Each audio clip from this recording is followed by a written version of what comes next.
everyone. Welcome to Beyond the Veil with Adina. I am Adina, the resident hostess around here, and also your resident oracle, medium, wise woman, woo lady, seer, prophetess, priestess, all of those good things, whatever they call us these days. And I just want to give this disclaimer that we do all of those things around here on this channel. So if you're not into that kind of thing, I completely understand. I just ask that you exit out of the back instead of the front where you came in. Please exit out of the back so that you do not disturb all the visitors coming into the front. To all of the newcomers around here who are kind to that kind of thing, interested in what I do around here, welcome to Beyond the Veil. Happy Wednesday. Happy day of Mercury to all of you. Happy Wednesday to all of my busted babies, my inner courts priests and priestesses, all of my regular subscribers and viewers, bush watchers, and everything in between. Welcome to Beyond the Veil. I am trying to give my intro while YouTube heats up my channel and lets everyone know that I'm live because it's been almost 2 minutes and apparently YouTube has not notified anyone that I'm live yet. So as you make your way in, please let me know how you're doing because I genuinely would like to know. Hello, Rosetta. How are you, my dear? Happy Wednesday. Happy day of Mercury to you. Thank you for joining me this evening. Just curious. This is a little survey. Did you get? Okay, I was just going to ask. You got the notification. Good. Hi, Chi Chi. Something about that name really does it for me. Chi Chi Jones. That's a bad bitch name. I don't know if you're a female or a male, but I stand that Chi Chi Jones.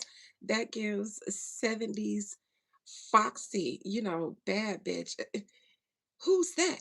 Who's that? Oh, her? That's Chi Chi Jones. Ooh, that's a fine mother. What you say? I love that name. Chi Chi Jones. Yes, God. Excuse me, you guys, while I stand out on someone who I'm just seeing for the first time in here, but you don't seem to be a newbie. You don't have the newbie vibes on you because you said, hey, Adina. So you know me. This is my first time knowing you, but glad to meet you, Chi Chi. I love Chi Chi. You got to interact a little bit more often just so I can see your name in here. Where's everybody else at? It says it is 18 people in here. I would appreciate you guys' interaction instead of you guys just watching me because YouTube will register this as nobody's here, even if you're here. So please don't do that. I'm already having issues with the algorithm as it is.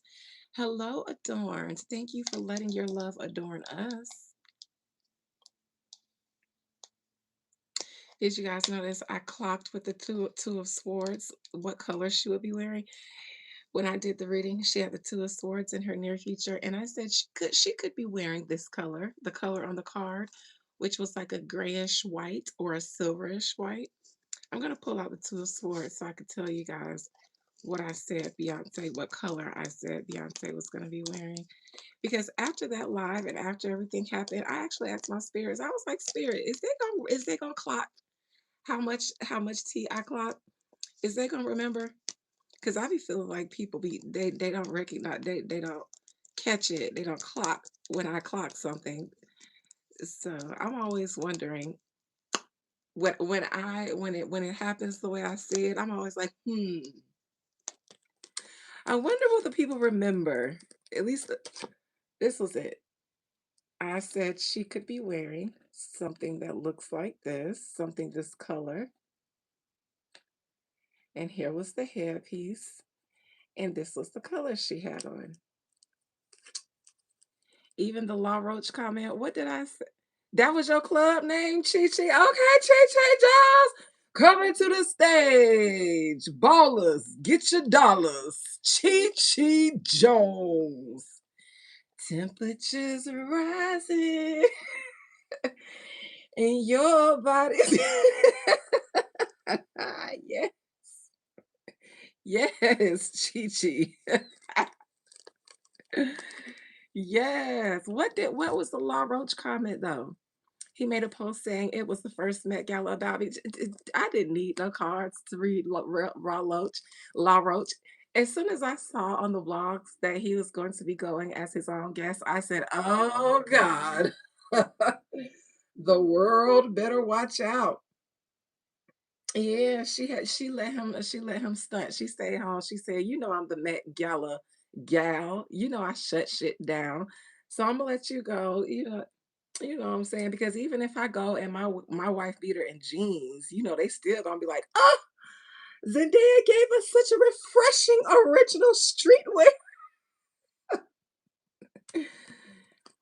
So yeah, and he had to drop some tea about the ring he was wearing or whatever so that he could get the people going. But Law, I'm gonna tell you why you didn't get the people going. It's because you signed up for the Beyonce package. This was your year to shine, but you can't do it the year that Beyonce returns to the Met after a decade and debuts Blue Ivy. Doesn't matter if Zendaya stayed home, she could have came. So if you didn't get overshadowed by Zendaya, you got overshadowed by Beyonce and Blue Ivy. So you still got kind of lost in the sauce, but cheers for you being present at such a historical moment of Blue Ivy's Met Gala debut. I also called that Blue Ivy was going to be there. So, anyways, I actually said that I wasn't going to say anything about the things that I called because the people who know. But it's always fun. Why are you telling me to shut the F up, sir? That is so mean. Get out of here with your stinky hater troll breath. And somebody else called me a clown. What's up with the trolls today? Anyways, all right. So, if you saw Adina, was there any look that I really liked? Did I like any looks? Absolutely. I did. I didn't watch all the shenanigans of the Met, but I did see like the posts and all of the commentary and reactions. And I have a Met favorite, somebody that, in my opinion, always is the pinnacle of everything that I think is top tier fashion. I have someone and they are consistent since I've been seeing them. And their name, hey Leo, hey beautiful Liv, their name is the goddess Anak. Is it yay or yai? And then I drop mic because there's nothing else to be said, seen, or done. But after her, after that, up here, after her, up here, always up here, I don't feel like she steps on anyone's neck. I feel like she steps on the top of everyone's head, okay? So that's that with that. She is art, breathing art to me. Whenever she steps. And I absolutely was stunned at her entire look. A knock. A knock. Is it yay or yay? Say less. I'll show you. I'm so glad you asked that so I can stand her really quick publicly. I'm finna show y'all. I'm finna show you how a bitch go down a slide. I barely could I barely could talk. All I got a chance to type in was ANO. And it came up a knock Met Gala 2026 because how dare she? Oh my God. First and foremost,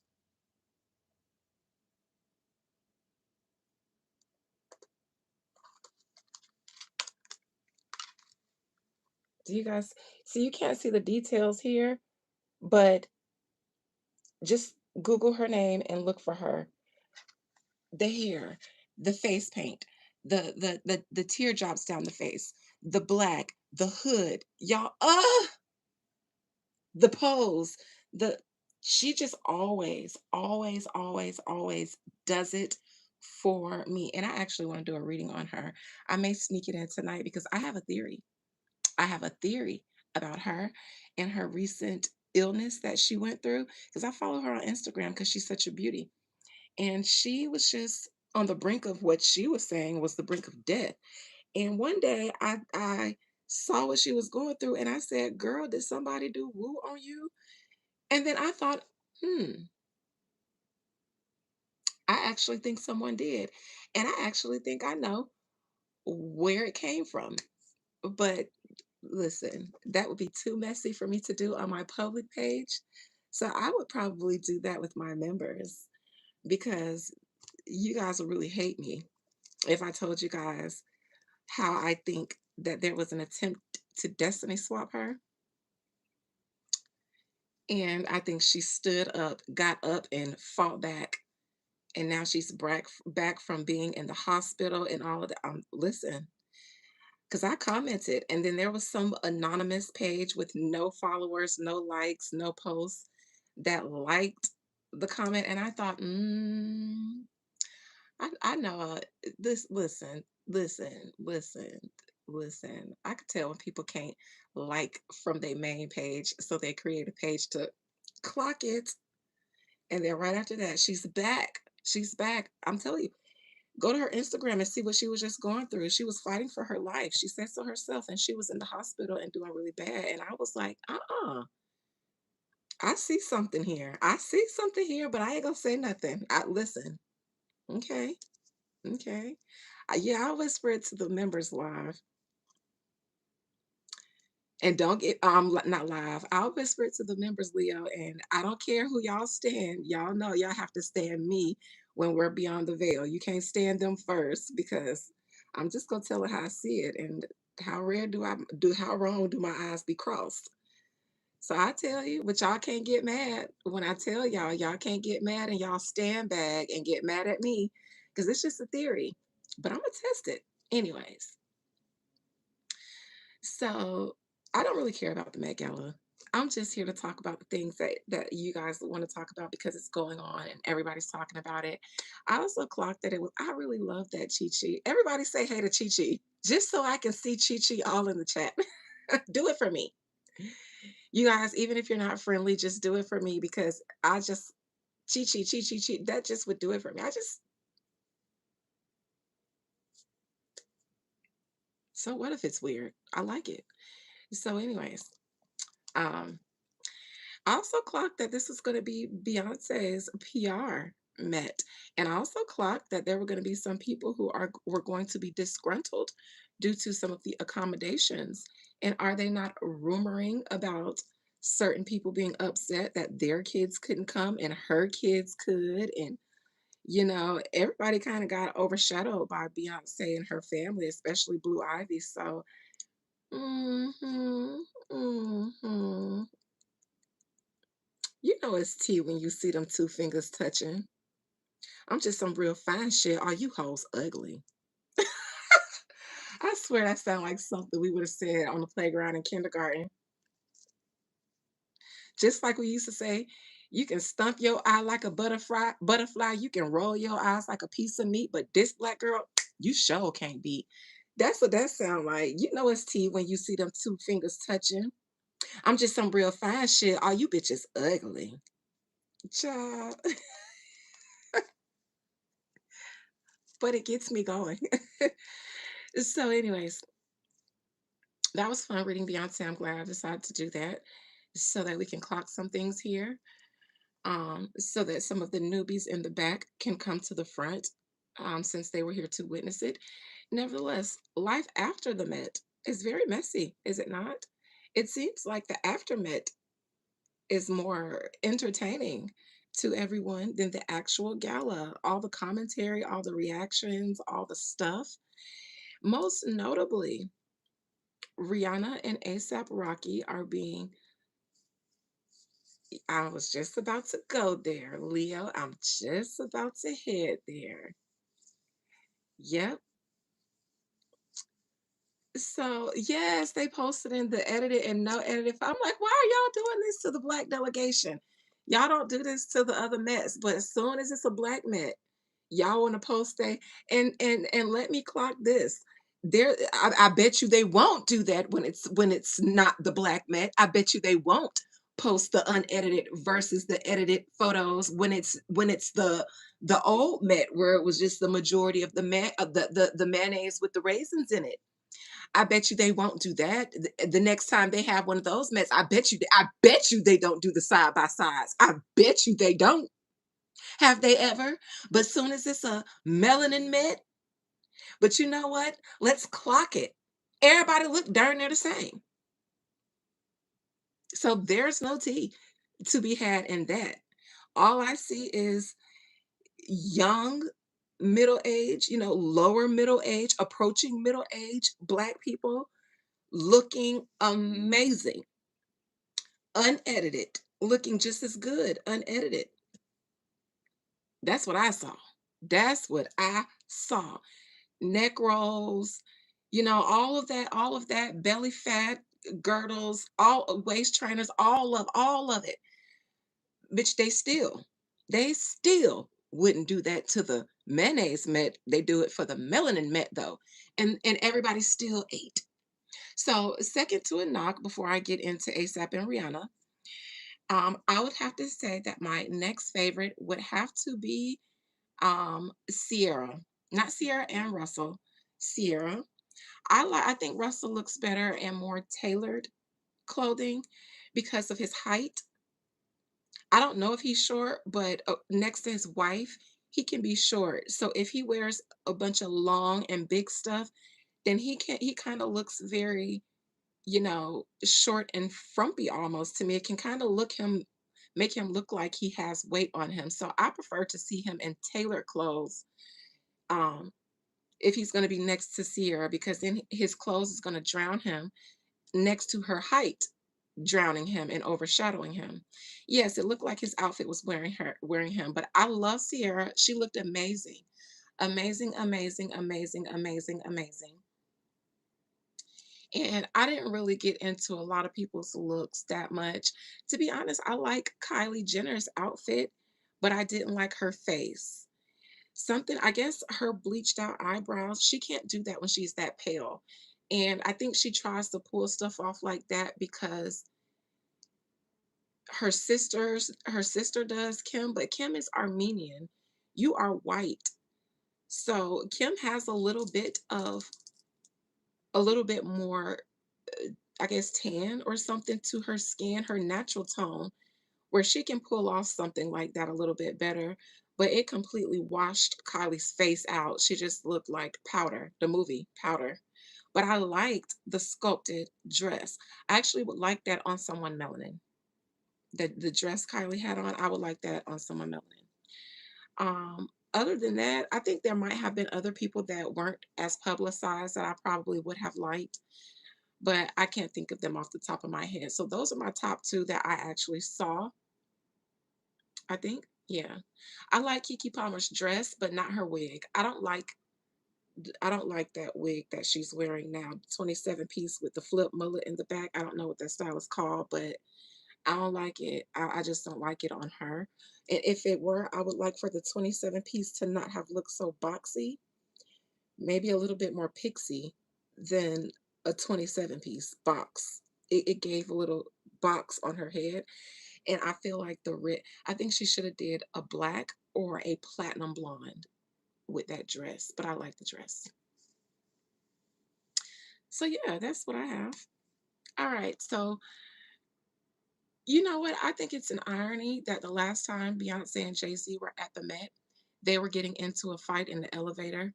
And now that they're at the Met, now it's Rihanna and ASAP being publicized for getting into an argument. And maybe, just maybe, that was a setup because who knows what they were discussing. And it could have just been they were both disagreeing on something common that they had in common. What if they were both disgruntled about Rihanna having to say she was going to an after party that she didn't want to? She didn't want. Rihanna felt. I just on and something felt a little off about her too. I just felt like she kind of got the memo, or whoever designed her got the memo that she could not outshine the Carters in any way, shape, or form. And I said in my other reading of Beyonce that there were going to be some inconveniences all around because of them. And it was going to annoy people. I think Rihanna was one of the people who was annoyed. And I think them asking her about any after parties and her saying Beyonce and Jay Z, I think Maybe just maybe she was put up to say that. And if someone would ask me why, I'm going to say because I am a medium and this is what I do. So if you don't believe in this kind of stuff, then you're in the wrong place. What I feel is that Rihanna is a little afraid of something. It feels like Rihanna is in a bind, Nate, and she has to walk a thin line. That's what I feel like from her.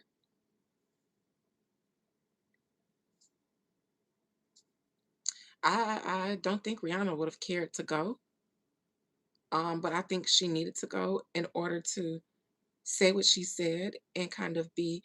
I feel like that though, Liv. I feel like that. I feel like after that shooting, because this wasn't like the Chris Brown, them trying to associate something to him. I definitely picked up. She feels afraid. I feel like she feels afraid of something. So that's the aftermath that I wanted to talk about. Rihanna and ASAP. Not so much what they were arguing about because I don't care about that. I want to talk about actually how I feel after just seeing her. After her statement when she said, I'm going to Beyonce and Jay-Z's party. Like, of course, it was almost overselling it. Like, are you serious? Like, what other party is there? Like, duh, of course I'm going. They're the it couple. It felt like overselling something that you really didn't feel, but you had to sell it in a convincing way. So you oversold it.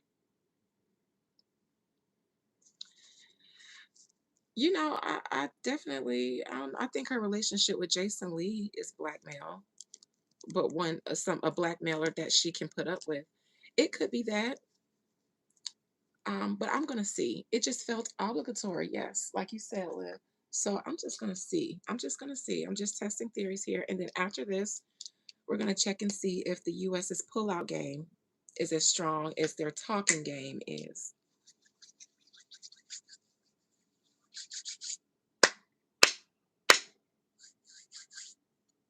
All right, shall we begin? Shall we go down a yellow brick road? We shall. Wait, I need some agua first.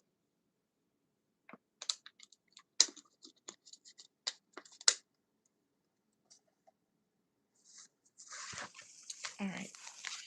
Most High Mother and Father God, thank you for this Wednesday, this day of Mercury. Thank you for um, hmm, small blessings and all of that. Thank you for YouTube for being a successful platform and allowing me to do what I do here with all of these beautiful people. Um, Thank you for these beautiful people congregating with me, fellowshipping with me. Thank you for all of the people and entities and energies that I'm getting ready to read. Spirit, please allow me to conjure up the spirit, soul, and collective energy of Rihanna. Rihanna Onana. What's her name? Rihanna Onana. What's her name? What's her name? Yeah, what's her name? Spirit, please allow me to conjure up the spirit, soul, and collective energy of Robin Rihanna Fenty. Robin Rihanna Fenty. Rihanna Fenty. Rihanna. Rihanna. Rihanna. Wonder what her name means.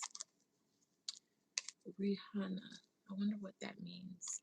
Rihanna, talk to me about life after the shooting and life after the Met. Were you comfortable at the Met? Were you genuinely supportive of the after party that you said you were going to? Were you and your boyfriend, the father of your children, your partner, were you guys okay? Were you arguing against each other or collectively arguing about something else?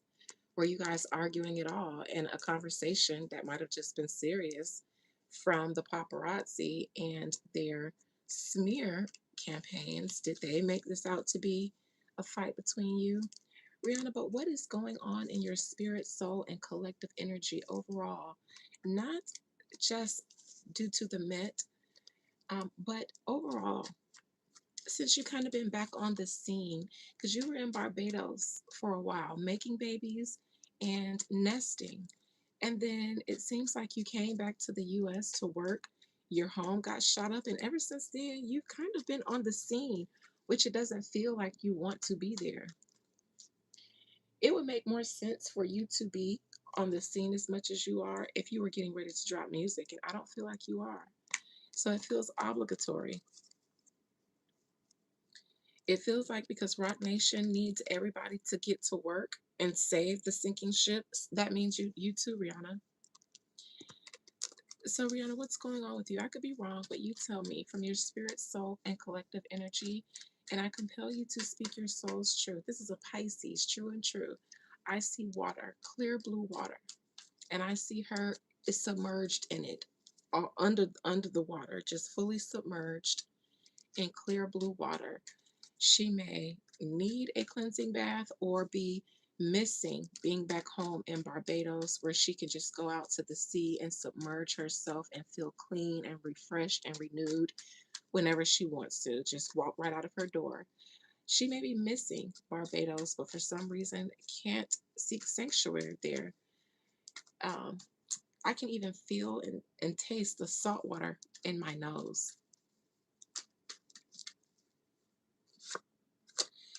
Ace of Pentacles in reverse. I don't feel like she wants to be here in the States. I don't think it is anything fruitful coming from her being on the scene in the States for her. I don't think it benefits her. This would mean she's getting ready to drop something or she's working on a new project. She's in the early stages of it, so she's here for work. This feels like she's here, but it's not for something that she needs to be here for. But this hand is what brought her here. And the thing is, I don't think she wants to be in Hollywood, in LA, on the celebrity scene. Probably live, will continue. It's the LA celebrity lifestyle and culture that she doesn't want to be around. King of Swords. ASAP Rocky isn't an air sign, is he? If he's not an air sign, then this is a threat. This is the threat against her.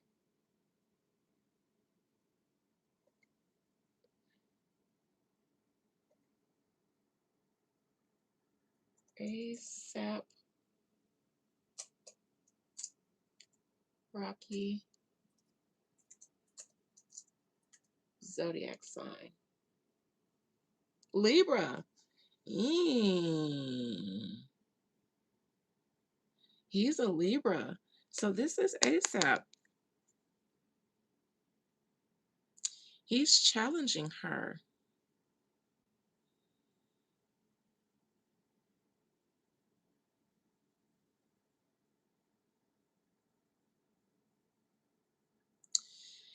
I think the problem is that ASAP wants or doesn't mind doing the Hollywood thing. Rihanna doesn't want to. ASAP doesn't mind being social. He's a Libra. Libras are known for being the social sign. That Libra rules the zodiac house of relationship, seventh house. It doesn't have to be relationship, meaning any um, interpersonal relations. That house is ruled by Libra. So Libras are known to be sociable. They can be popular. These are just some of the things that are qualities of Libra, just some of them. One polarity. So it seems like ASAP doesn't mind being a celebrity, being on the scene, being social, even with people that would would need to be considered as their ops. So he might have wanted to go and yeah, I would have never seen that coming because I could never. As a Libra, I could never. I'm sorry. Has to be a special kind of Pisces because I couldn't imagine what circumstance would bring me to there. And I'm open to getting to know people. I'm too old to judge anybody off of zodiac, but my experience says you have to definitely, if I dealt with one, I'll definitely have my sword up until it's safe for me to rest it. Um, because mm, could be. I'm not sure what their charts look like, but nevertheless, um, I think like Rihanna just isn't in that vibe. She's been famous longer than him. She's been more famous than him longer than him. She's just had three babies back to back. And I think that Rihanna ran away from Hollywood. I think she wanted to get away from that lifestyle. She's brought back for a reason. Unfortunately, I think that they can get to Rihanna through ASAP and not directly. I don't know yet. I have to clarify him and see if he's up to no good. Because the last time I read him, they were nesting and he was very protective over her and they were, very lovey dovey. But she might have been pregnant at the time. She'd been pregnant for a minute. I say that because ASAP is the one who doesn't mind being a celebrity right now. He's the Chanel male darling. He's out on the carpet socializing and all of that. And I think they should have an understanding that it's them against the industry or the celebrity culture. And I think that's an understanding that they've been having.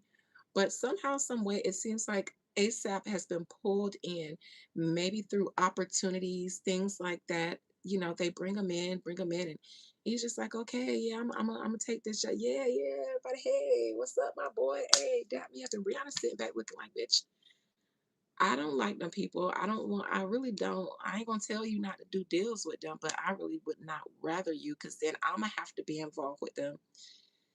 But I think he's like, man, it's harmless. I got this. Ain't nothing. I got it. I'm smart. Ain't nothing gonna come out of this. But they never get you directly, ASAP. All they do is keep bringing you back into the celebrity culture because you got Rihanna attached to you. So by proxy, so it feels like that.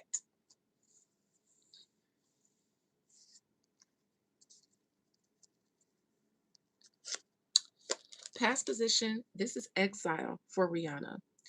I don't think it had anything to do with a girl. I don't think Rihanna is worried about ASAP and no other woman.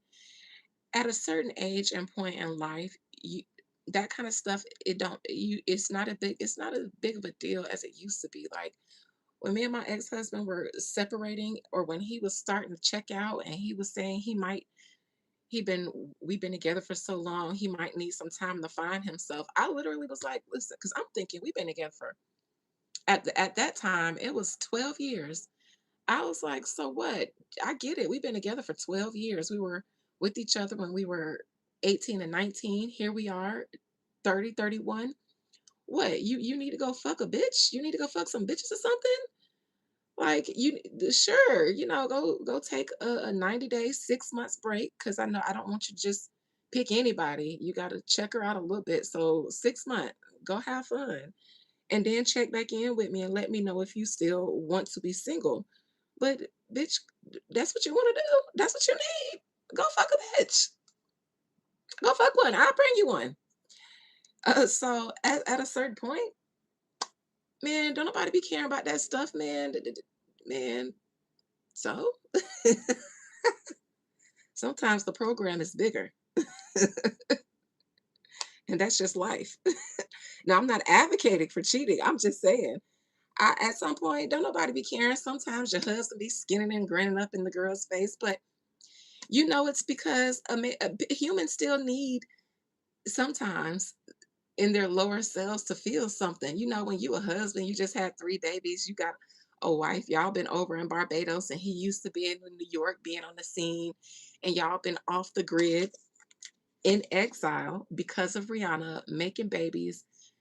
A man and one that's from Harlem or wherever, a young man might be like, man, I'm ready to go back outside. He might start itching. I'm ready to go back outside. And it should. And sometimes you got to let the man go outside because he's a human and you can't trap anybody in a relationship. So I go outside with you. That's what I think the problem is, how they get Rihanna. ASAP he gonna start itching. We've been in the house too long. All these kids, man. I'm ready to pop out. I'm ready to get fresh. I'm ready, turn up. I'm going outside and Rihanna thinking, all right, because she, that's her man. All right, we can go outside. I'm gonna put this shit on. We're gonna go outside, but I'm doing this for you. But really, that's the setup. That's the setup. Let's invite ASAP and Rihanna to this. And they know he gonna want to go. So he gonna convince Rihanna to go. Make sure you invite ASAP though. If you invite Rihanna and ASAP, they not gonna show up. Invite ASAP and make sure it's popping. Make sure you give him some, give him the works, cause he gonna want to come. And he gonna want to come outside, and he gonna have to bring Rihanna with him. And that's how it ends up being a setup. So ASAP, you got to stay from outside with these people if you don't want them to set y'all up right like this, because this past position tells me exile. Rihanna chose to go far, far away from those people. And this is a Virgo card. So, in my opinion, like I said before in a reading and before, Rihanna's career was supposed to be the anti to Beyonce, which is why her last album was anti, because she's saying, I gave you everything I was supposed to. I I played into the role that you guys created for me. I I put out all those albums back to back. I set the records. I did everything. Leave me the fuck alone. Because after that, y'all tried it. So now leave me the fuck alone. I gave you that. That she was trying to tell them, listen, I gave y'all that, but now I'm out. But they was like, nah, we need you to be back in. This death row. We need you to be back in because we in a bind. So we need all hands on deck. And I think she wasn't budging, but ASAP would. Anyways, future. Back to the old tricks. Back to the old tricks. The celebrity tricks, the PR tricks. This is back to the old stuff, the same stuff that Rihanna ran far, far away from. The PR tricks, all of that. And it almost makes no sense in saying anything about it because you know what time it is with the machine and all of that. I think Rihanna can't wait to get back to her babies, and I think she will be with her babies. While the world is talking about her and ASAP, I think she will be focused on her babies now. I do think ASAP is in the doghouse. I kind of see her like going to collecting her babies, and no, me and my babies is going to the East House. You stay here in the South House, not the West Wing. In the South Wing, no. Me and my babies is going to the other villa, the other mansion. And you sit here and you in this mansion, in the small mansion, and you think about whether you want to be a part of this family or you want to be Hollywood, nigga. You want to be in them celebrity streets or you want to be a part of this family. Because this family is not with that shit. Because you see what they did. You see what they did. I don't think the problem was that he was talking to the girl. I think Rihanna knew what how it could be used against him. Anything he said or did could be used against him in the court of public opinion. And I think she's frustrated because she's like, you know how we gotta walk light around these people, you know. If she was frustrated about anything, I think it's that. I think her man just went down to the party and got too friendly and got too turned up in a situation where she's like, nah, I'm only here because you wanted to be here, but I have to be here, but I don't fuck with these people. Now you can smile up in their face, but you better be careful because you know how they do, and then they did how they do. And so I don't think he was like flirting with people. I think she knew how it would and could be perceived and used against them for bad PR for them, while the other side is using this whole event and their bad PR to give them good PR. And now everybody's giving Beyonce and her family good PR. And they're talking about Rihanna and ASAP Rocky's fight. When the last time Beyonce and Jay-Z were at the Met is because they fought or they had a fight. And I believe, based on my past reading, that's one of the reasons why they haven't been back because of a little bit of shame. So I think Rihanna said, like, all right, listen, let me go tend to my babies and let you be out here in these Hollywood streets if that's what you want to do. Because you know how these people were gonna do. So you know better than to get us caught slipping like this. Crowning Rihanna. Rumors, fallacies, fantasies, paparazzi. No, I don't believe he was cheating or in a position to cheat, but I do believe that's how the media is spinning it. And if anything, I do believe that their argument or their disagreement was about how his conversing, because this is an air sign, so this will be him as a Libra, just conversing, a page, talking to people, how the media would spin it and make it all kinds of scenarios when he was just talking to people. But in my opinion, she knew. She knew that you can't even do that innocently. And I think that's what they were discussing. And I think that's why she was trying to not really go in or have too much of a reaction. People had to assume that they were arguing, maybe because of their body reactions, but I think she was trying to be very controlled, even in her anger, because she knew they was watching them then.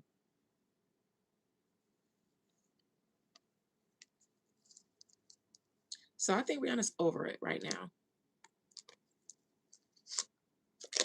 Justice. ASAP, you're in trouble. But not just that, ASAP, you are the target. Hollywood will come calling you. They'll come pulling you in. They know you like to dress, so Chanel, they're gonna come call you and make you their muse and all of that stuff. So you drag by proxy, your family back into Hollywood with you. And Rihanna just ran away from it. So yes, you're in trouble, but not for cheating. Rihanna had to hold you accountable. And this is also justice is also adjustments. So that means she had to hold you accountable to you knowing what adjustments are required for you guys going to an event like this. This isn't really cheating. This is just calling a situation for what it is, and this is cause and effect. So because of him getting her into this bind, then yes, I do think she has him on notice, as he should be. And I think he gets it. Now, I think he gets it. After seeing the media and how they spun it, I think he gets it. I think he's in the doghouse, but I think he's aware of why, and he might just be accepting it. Like, damn, yeah, I fucked that up. I ain't even think that they was going. And in the words of my mama, when I used to say I didn't think, that's the problem. That's the problem. You didn't think.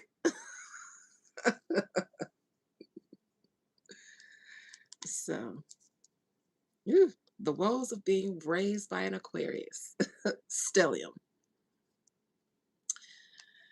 All right. External. Oh, the media. They couldn't wait to find something. They've been walking light.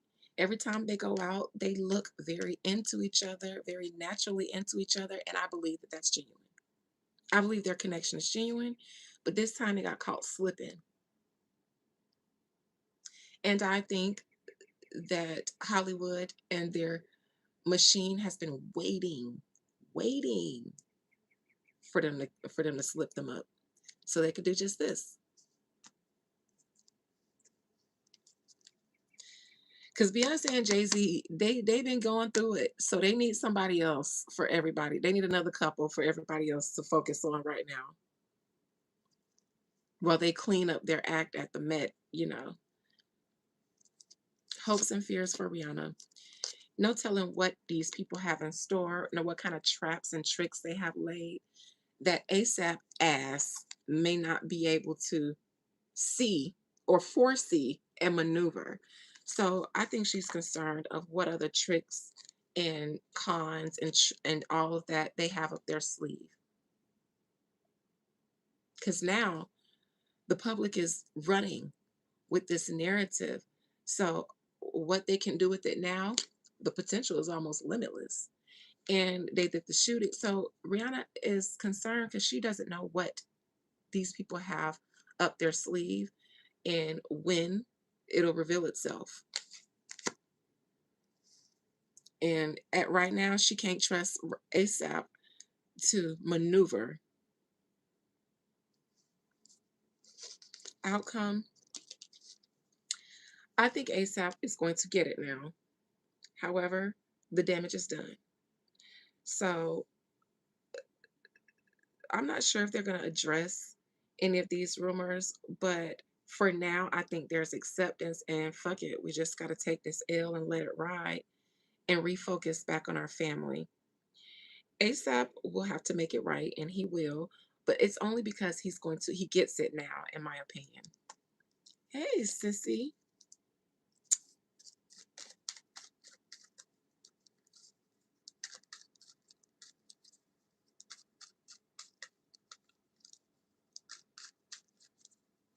Okay, for a couple, this is them focusing on their family, but also the general public is all invested into the media speculation about their woes, so they just have to take it at this point. Um, I do think that ASAP feels it. I think he gets it now. Yeah. Yep. Because of how this was blown up, everything was blown out of proportion. His innocent conversations, whatever they were talking about in the limo, which was probably his innocent conversations, because by then she probably heard whispers and rumors already. So now they're in the limo, and ain't no telling what we didn't see. But I don't think it had to do with cheating. I don't see any other woman. I don't see any woman at all in this entire deck, except for Justice, and that's a Libra card. All I see is a lot of ASAP. So this is on ASAP and his being a Libra and being too damn friendly, too damn social and too damn friendly, to the point where you can't see the wolf in sheep's clothing. And then this happens, and it's all ASAP's fault. In Rihanna's mind, it's all his fault. She ain't feeling him right now, but they'll be all right.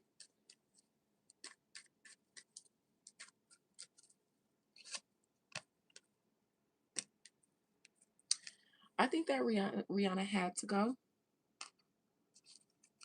behind her, not knowing what other setup or traps they may have laid for her. This is her having to go. This is obligation. Somebody, this is probably the designer, but they're all initiates.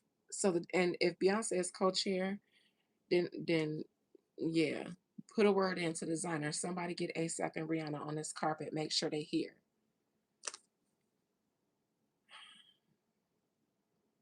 So this is ASAP. This the designer working with ASAP and Rihanna. But Rihanna, in my opinion, don't want to go.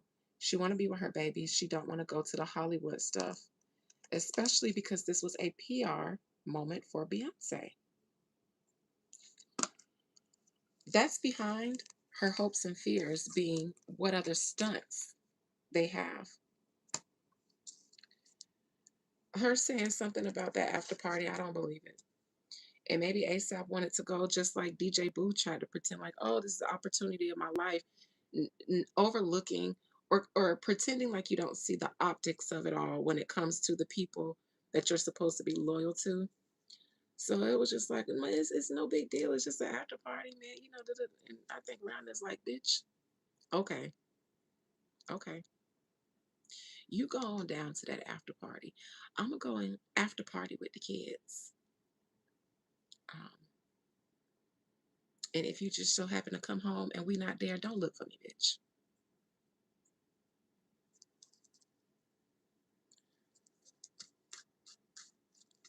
Everybody's calling her bitter. Tyla need to go sit down somewhere. I agree. Let me peek in on her Met experience real quick. Just real quick, because um, I see that one for their works. And I don't like it. And Rihanna does too. So,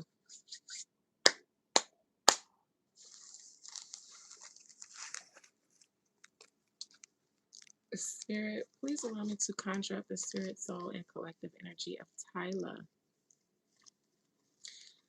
I don't I don't see it for her. And I definitely didn't like her calling out Chloe and saying that Chloe was being inspired by her. Tyler, what the fuck is Afropop?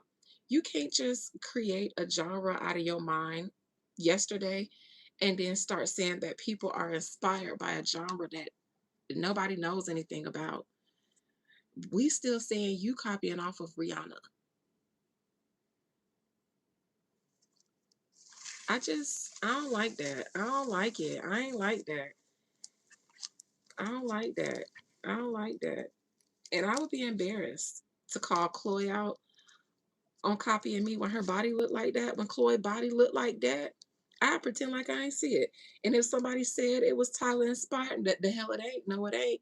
I don't want y'all putting my side to side photo next to her if I have Tyler's body and then Chloe body is posted next to mine. Bitch, no, no, no, y'all do not compare me to her. Don't do that. Girl, girl, if she was copying you, bitch, we forgot. We forgot all about it. Chloe body is curvy and voluptuous and it looks soft and fluffy in all the right places and small in all the right places. Girl, I would have never done that. I would have never drawn that kind of attention so that we could be compared like that. Girl, no. But I sure looked and I said, Tyler, girl, sit this one out. If she was copying, she looked good. All them curves, she dangerous. You got to drive slow over there. It's curvy on that road. Chloe, listen, Chloe body is so nice. It looks so soft and jiggly, but soft. Man, Tyler. Man, child. Mm-mm. Yes, pillowy. Yes, yes, very pillowy. And then she's just so, joy and Legos. With that body, I see why Burna Boy took her down that way.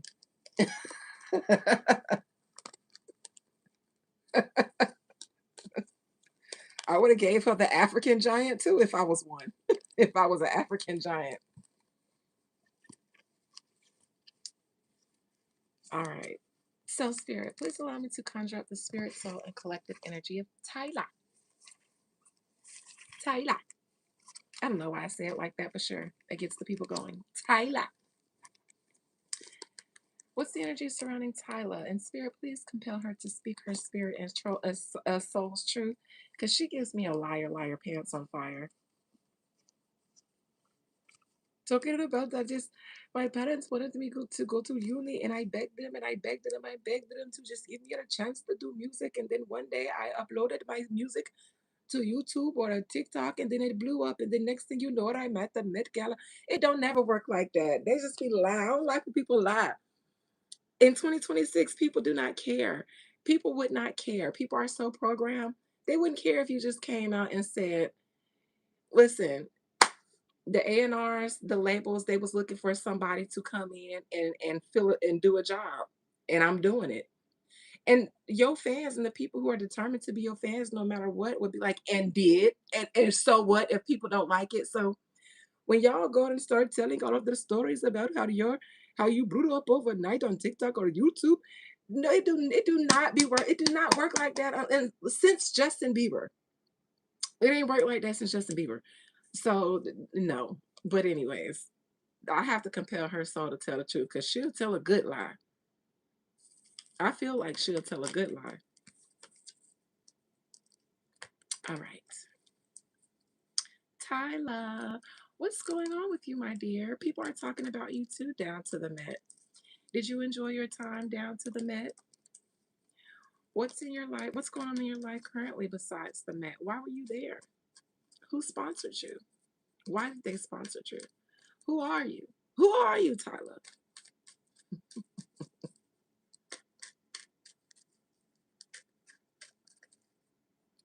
Yes, of course, she is going to pile up on the Rihanna. Do you guys remember a long time ago, my first time reading Tyla on this channel? I pulled up Beyonce and Jay-Z and her reading. I did. I did. This might be 2 years ago. I read her and I said, oh, she's going to be sponsored, it seems like, by Jay-Z. And I said the only problem would be Beyonce and whether she accepts her, whether she allows her to be greenlit by her husband. Seems like Beyonce very much does. Any one of these young girls who can come and take Jay-Z off of Beyonce's hand, I think she says, yes, yes, yes, yes, yes, yes, yes, yes, yes, Tyler, Tyler, Tyler, whatever. That's my Indian voice, you guys, for those of you who are confused. All right, Tyler, let's talk. What's going on in your life currently?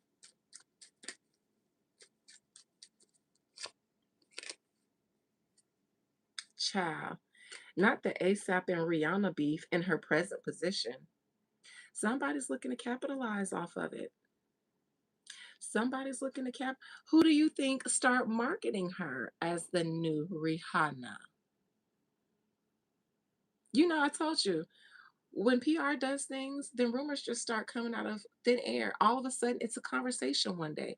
Where did that conversation start? Oh, fans start comparing. It always the fans, some random people online, and the next thing you know, it's a thing that sticks. Which I'm a random person who posts stuff online, and I don't get likes or comments like that. So it don't work like that. I'm telling y'all, the internet is not real. Definitely an attempt to destiny swap, but it's difficult because Rihanna knows. So Rihanna is doing what she needs to do to keep this one. Rihanna don't go around Hollywood because she understands that there is a swapper waiting for her. That's why they need to keep dragging Rihanna in so that they can destiny swap real quick. Put Tyla in places where Rihanna is, put her in the same frame on camera as her all of a sudden, have Tyla speak highly of Rihanna and then say things like, why is it Rihanna? Bitch, why I don't have to give a fuck about everybody who gives a fuck about me. And let me tell you something that I learned recently with my ex best friend Natasha, who definitely succeeded a little bit in destiny swapping with me. Definitely a little bit until you find out that I will spend the rest of my destiny making you pay. So careful with that one. But she used to say, I want to be you. I want what you have. And at the time, I overlooked it because I thought she was such a good, genuine friend. I thought it was harmless and innocent, but it was not. You cannot play with people, especially when they tell you that. It's one thing for you to notice it, but when they can't help but say it, I want to be like you and not like you. I want to be you. I want that. I want what you have. I want that thing you have. No, you do not play around like that when people tell you that, when people say that. It's no, you do not just buddy buddy with those people because then they will get it. You will lose it. I'm telling you, man, don't Rihanna's doing right by not engaging in that. Because I've seen the clip of Tyler saying, I want to be Rihanna. I've always wanted to be Rihanna. You mean to tell me you grew up in South Africa and you haven't been inspired by any South African or African artists? I don't hear you talking about them. It's as if you grew up in the US. Aaliyah, Rihanna, you act like you didn't know that you were dressed like Britney Spears at one time. Like what? How could you live? How could you only live in Africa, but not say that you were inspired by any African artists? Only the Americans, the pandering. But listen, that's why I don't like this one. I don't like it because I don't like any of them when they play on people's head top because I'm grown, which is why I don't engage in this stuff outside of my readings. But I'm too grown for that, and it'll just piss me off because I don't play with kids like that. Look, girl, don't play with me. I've been here for almost 40 years, girl.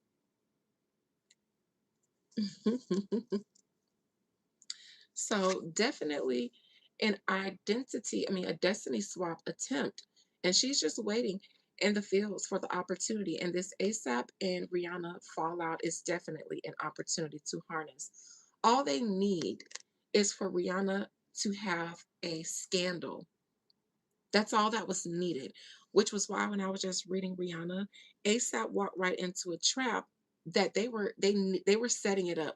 They know that if they get ASAP on the scene, a scene that Rihanna wouldn't go to if Rihanna was invited herself, but if ASAP would, she'd go to be supportive.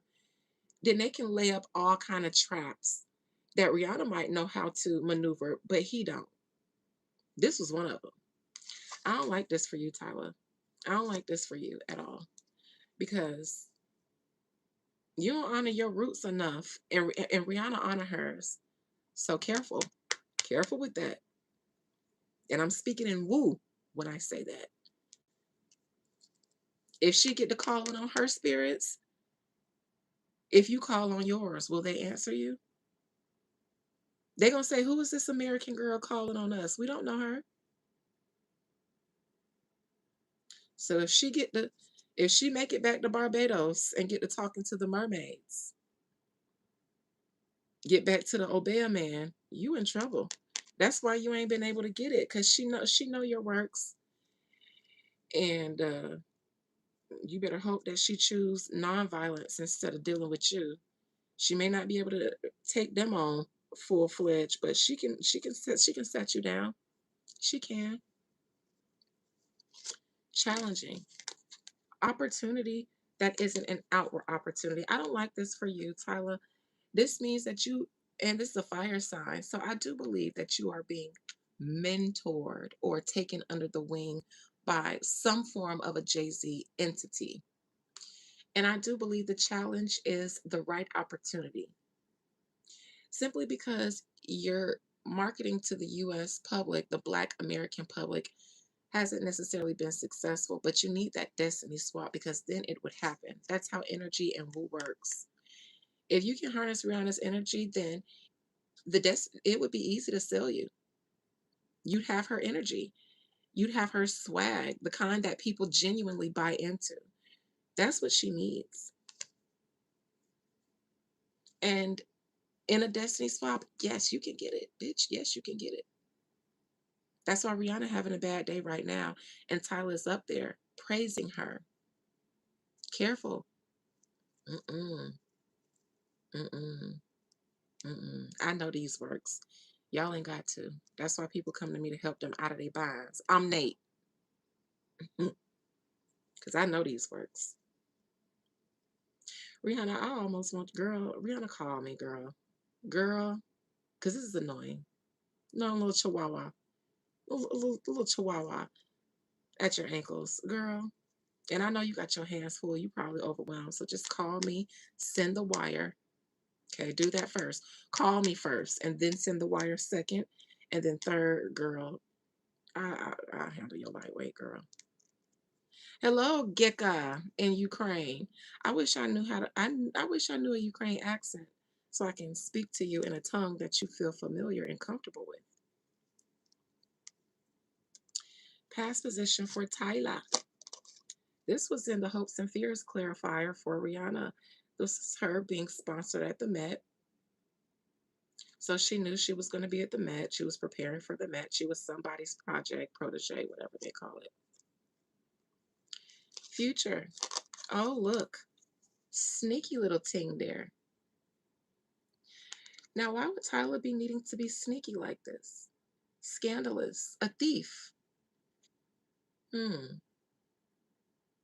So while Rihanna and ASAP are being peddled in the media and pounded in the general public by the media, Tyler will be attempting to harness the energy. Careful for how she praises Rihanna.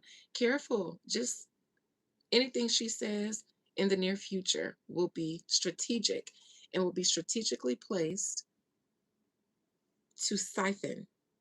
Mm-mm, mm-mm. I don't like this. I don't like this because this was Doja Cat's outcome the first time I ever read her. I still remember because this was her outcome. You know what y'all have in common, Tyla and Doja? Y'all both South African, and South Africans, especially those who are not African fully but are mixed on the lighter side, are known to be racist.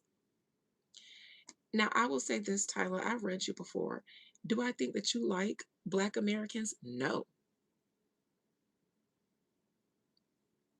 I've met Africans just like you. But do you need them? Yes. Hence the Rihanna is my favorite. Aaliyah is my favorite.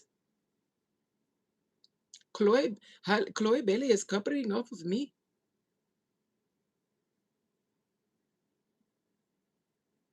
I had no idea this looked just like Britney Spears.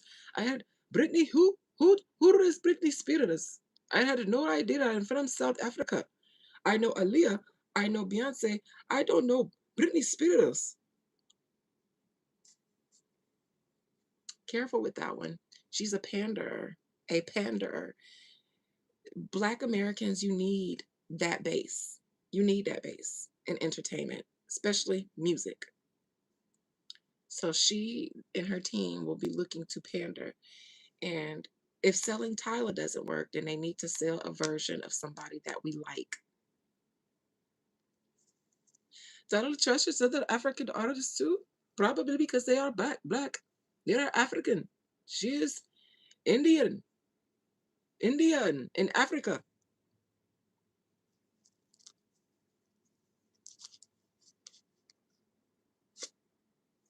Crowning her. I don't think she's one to be trusted. This is a sneaky girl. Sneaky, sneaky, sneaky, sneaky. Now, while she wasn't in on this plot, she definitely was pushed to benefit from it. Did someone say that ASAP Rocky was talking to her? I don't think he struck up a conversation with her. And if he did, it was cordial. But why was she placed with them? Tyler could have walked the red carpet some other time. She could have walked it way earlier. Rihanna is typically known to be late so that she can make her grand entrance. Tyler is not a A-list Rihanna Beyonce type celebrity. So, according to etiquette, she should have walked the carpet and been far removed from the likes of ASAP, Rihanna, Jay-Z, Beyonce, Blue Ivy. She should have been seated inside the building by then. But she was there for a reason. The same hand of God. And this is a sword. So ASAP. Now we saw this in Rihanna's reading, dealing with ASAP as a trap. Opportunity. Tyler, go stand over there, stand over there, stand over there. Make sure you stand in there. When they walk past, make sure you greet ASAP. Tell him his shoes look nice or something so we can get you saying, so we can get y'all conversating. Look, a setup. Now, was she in on it when she knew she was going to the Met? No. Was she directed on where to stand, where to be, so that she can be in the line of communication when ASAP came by? Yes.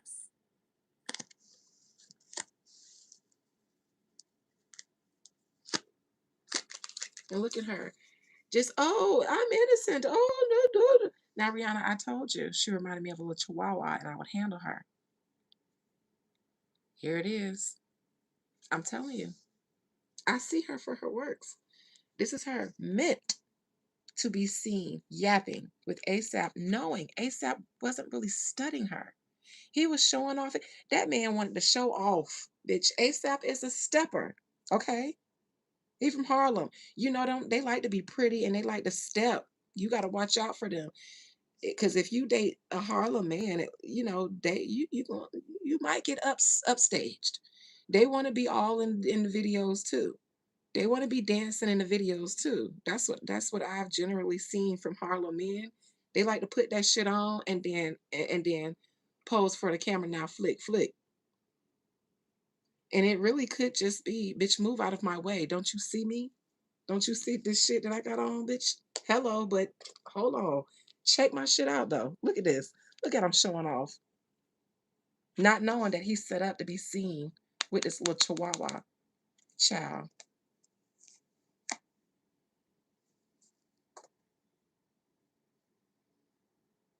Anyways, Tyler girl. Tyler girl. You gotta play with the kids now. You gotta play with kids. Death card external to her. Any moment could change things for her. Again, just waiting on the right opportunity. And then at any moment, she can be in the machine and pushed, because that is what they are trying to do. They're trying to take her there. They're trying to end one person, death, in one person, but then there's a new life with the sun on the horizon. So they are definitely eyeballing her to replace somebody and end one person. If Tyla is affiliated with Jay-Z and Rihanna is affiliated with Jay-Z, but Rihanna is no longer working in a way that Jay-Z can monetize off of, which is music, then Jay-Z would be interested in doing a destiny swap with somebody else who can replace Rihanna, a newer version who has a new shelf life on her. So somebody has to end so that Tyla can take their place. In my opinion, it would make sense for it to be Jay-Z, because Rihanna is playing hardball with him. She went and made a fortune in an industry where he's not contractually obligated to take from. So he says, since you want to stall on making music, I'll replace you. And so that's what Tyla has going on here. Hopes and fears for Tyla. Now, why is ASAP in your hopes and fears?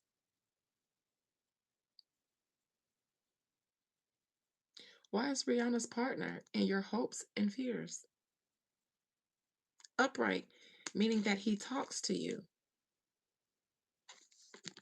Because it seems like that's what you were supposed to be following him around for, so that you can yap with him. And the hope was that he did talk to you, but was the hope on camera? Was the hope that you guys got caught talking to each other? Is that what it was? Hmm. Outcome. This will be a destiny swap attempt, but Tyla, it's not going to work so easy for you. All of your aces are in reverse, and these are all opportunities and beginnings, but they're all in reverse, which means they're all failing for you. Your outcome is the Ace of Cups in reverse. Rihanna's going to knock that cup that you're holding up to swap her energy. She's going to knock that shit out of your hand. She is, every time, because she sees you. It's not that Rihanna has an issue with Tyla. It could be Tyla and it can be another person. Anybody. It could be anybody. The point is Rihanna. So, Tyla, you're a little dog in the matter. She's not concerned about Tyla. Her issue is with Jay-Z, or in my opinion, Jay-Z, or whoever is trying to replace or prop Tyla up to inherit Rihanna's juice. So, in this regard, Rihanna isn't concerned about Lil Tyla. She's concerned about who's using Lil Tyla and the weapons that are formed against her. Tyla is a weapon. She's looking at who makes the weapons, who orders the weapons. This guy, fire sign. Seems like he's tried many ways, which is why Tyla has this one ace, because it seems that he is behind whatever opportunities she needs, but she's not getting. I'm going to start with death, because that looks like, Tyler, you're being looked at to take down someone so you can replace them. Is that why the death card is here? Because you're supposed to be somebody's replacement?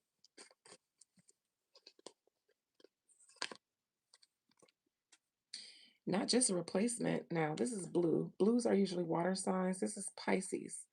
And then this is Tyla. They're trying to take, now this is somebody else who has the ability to dish all of these out. He's the boss. Trying to take from this one person to give from them. But he's not taking out his pocket. He's taking from this person to give to them.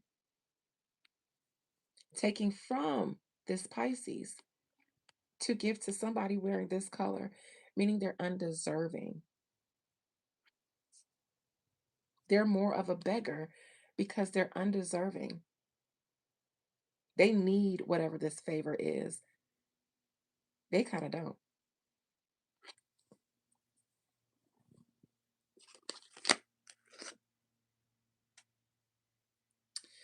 Um, I also think that she needs to be supplanted in conversations about Rihanna, but in a very strategic way.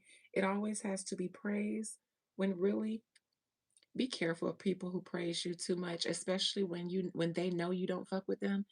Like imagine somebody who I've been avoiding, openly avoiding, continuing to speak on me and adore me in public spaces when obviously I'm avoiding you.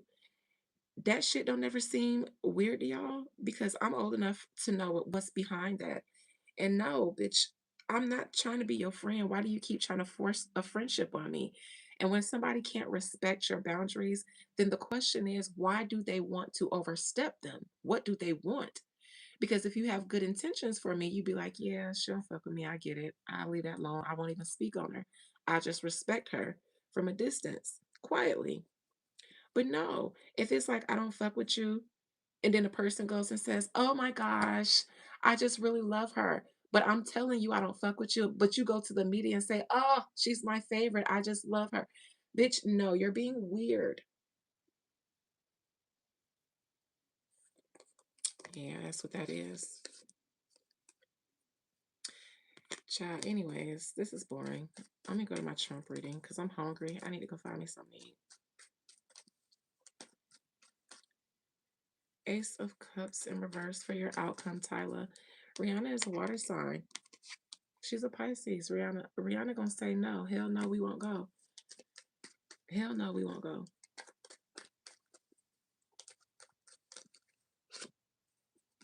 No destiny swap for you. Mm-mm. Rihanna sees you, Tyla. So you will not be doing this destiny swap with her. You will not. Mm-mm. You gonna have to get it when she passed away.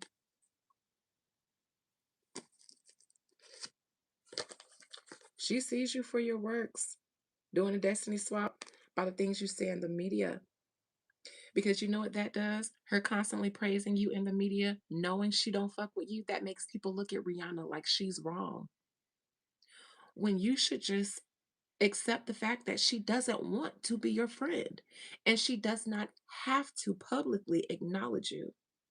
But by this time, you should stop publicly bringing her up the way you do because it's obvious that she does not reciprocate. But you do that because then it makes people, and all the PR machine has to do is just drop that in a comment section or in a blog or have a blog pick it up like it's a random tweet that they found. And then they'll say, like, if it's the Shade Room uh, commenters, what do you think about this? And the tweet would say, I think it's weird that, Rihanna avoids Tyla. It's giving Mean Girl. Neighborhood talk, neighbors. What's your opinion on this? And the next thing you know, it's in the comment, and everybody is dissecting something that should not just exist. It just shouldn't exist. But now it's a thing. That's how that shit works. Rihanna understands this. She's an OG in this industry. So she understands what your constant communications about her in the media when she don't fuck with you is doing. She understands. She understands. And she ain't going. So now Tyla, every time you try Beyonce's Beyonce. Beyonce. I like that. Rihanna is gonna knock your cup out. She's gonna cancel that assignment. And the only reason that you getting this slight little piece now is because of ASAP not knowing no fucking better. But niggas never know no better. Sorry, man, but y'all need women because we have the foresight. We got the spidey sense. Y'all just be drunk off ego and somebody, bigging you up. Y'all just love it. Manja, manja. Oh, the praise and adoration. You're such a fly black man. I am. Look at me. Meanwhile, somebody got a knife to your back and your bitch can see it all. She see it all from a bird's eye view. You just sitting here doing this. Look, this you ASAP. This you. Woo, look at me. Y'all like my outfit? Look at my shoes. And look, that's the setup right there. That's why Rihanna had the justice card while you had. Now I'm reading Tyler, but ASAP, this is you. When I read Rihanna, you came up as the justice card because she wasn't playing with you because she knew better. And this is you being a man and just being woo wee. Did everybody love me? Hey, look, I'm lit. Babe, I told you it was all good. I told you. They love me. Look, they love me. And she's sitting here like, nigga. Babe, I told you it was safe. What they fuck with me. I told you I got you. They fuck with me for real, boy. I was like, bitch, it's it's a trap. So now she got to cuss him out through her teeth because the paparazzi is doing what they were supposed to do. Bitch, when we get home, bitch, I'm gonna kick your motherfucking ass. You know that, right? You motherfucking know that, right? I'm gonna kick your motherfucking ass, boy. Ooh, hide the kids, hide the knives, because I'm gonna stab your ass. Nigga, shut the fuck up. You shouldn't say shit to me right now. After that shit, boy, wait a little off, boy. I'm gonna fuck you up.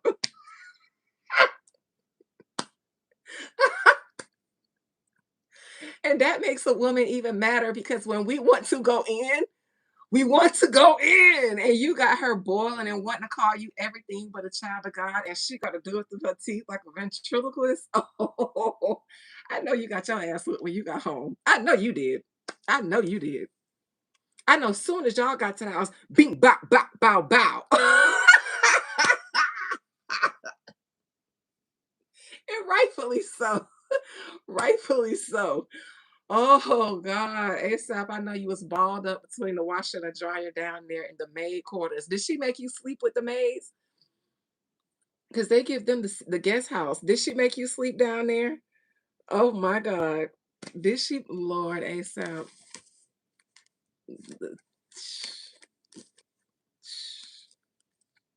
Good luck, ASAP. Oh God. Oh. I was supposed to do Trump pulling out of Iran. I wanted to see how that was going to go. But if I do that, then I probably won't do a members live until tomorrow. So if you guys want me to do Blue Ivy, then I'll do that. But then you probably won't get a members live out of me because I'm getting hungry.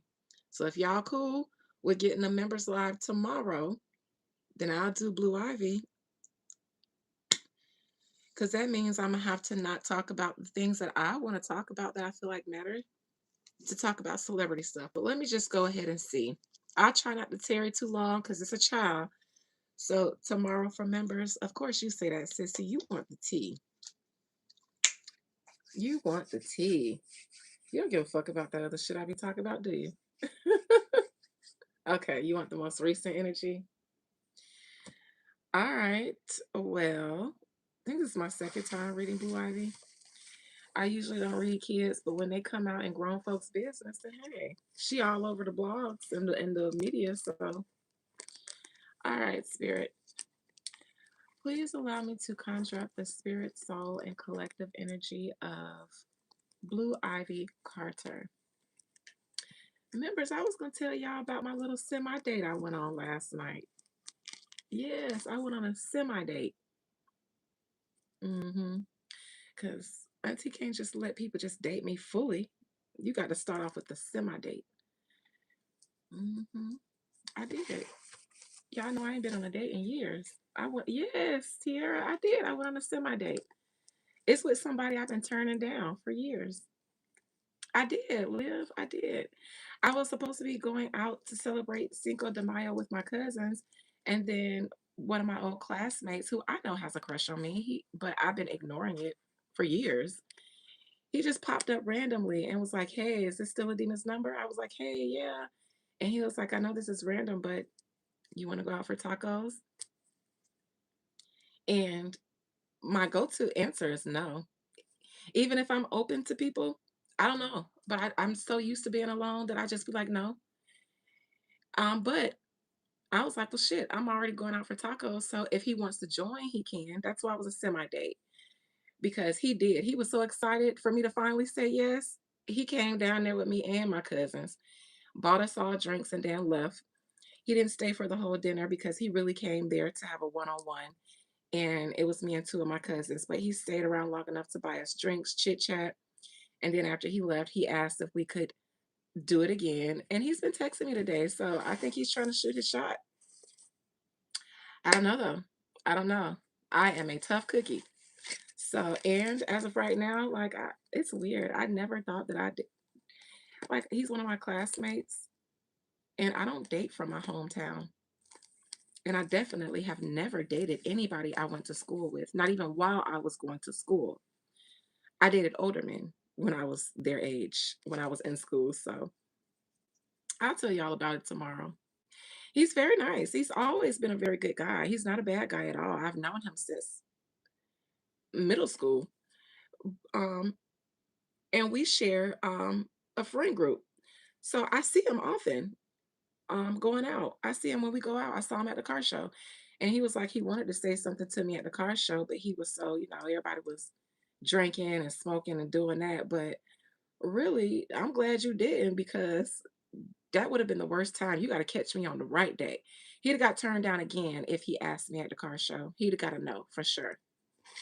But he just caught me when I was like, fuck it. If you want to, you can come meet us to have tacos, but I'm not canceling my date with my cousin.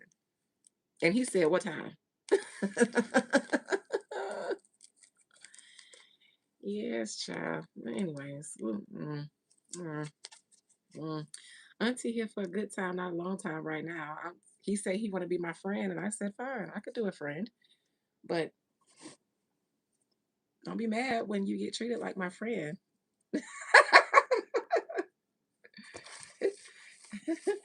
I think he's a little out of his league.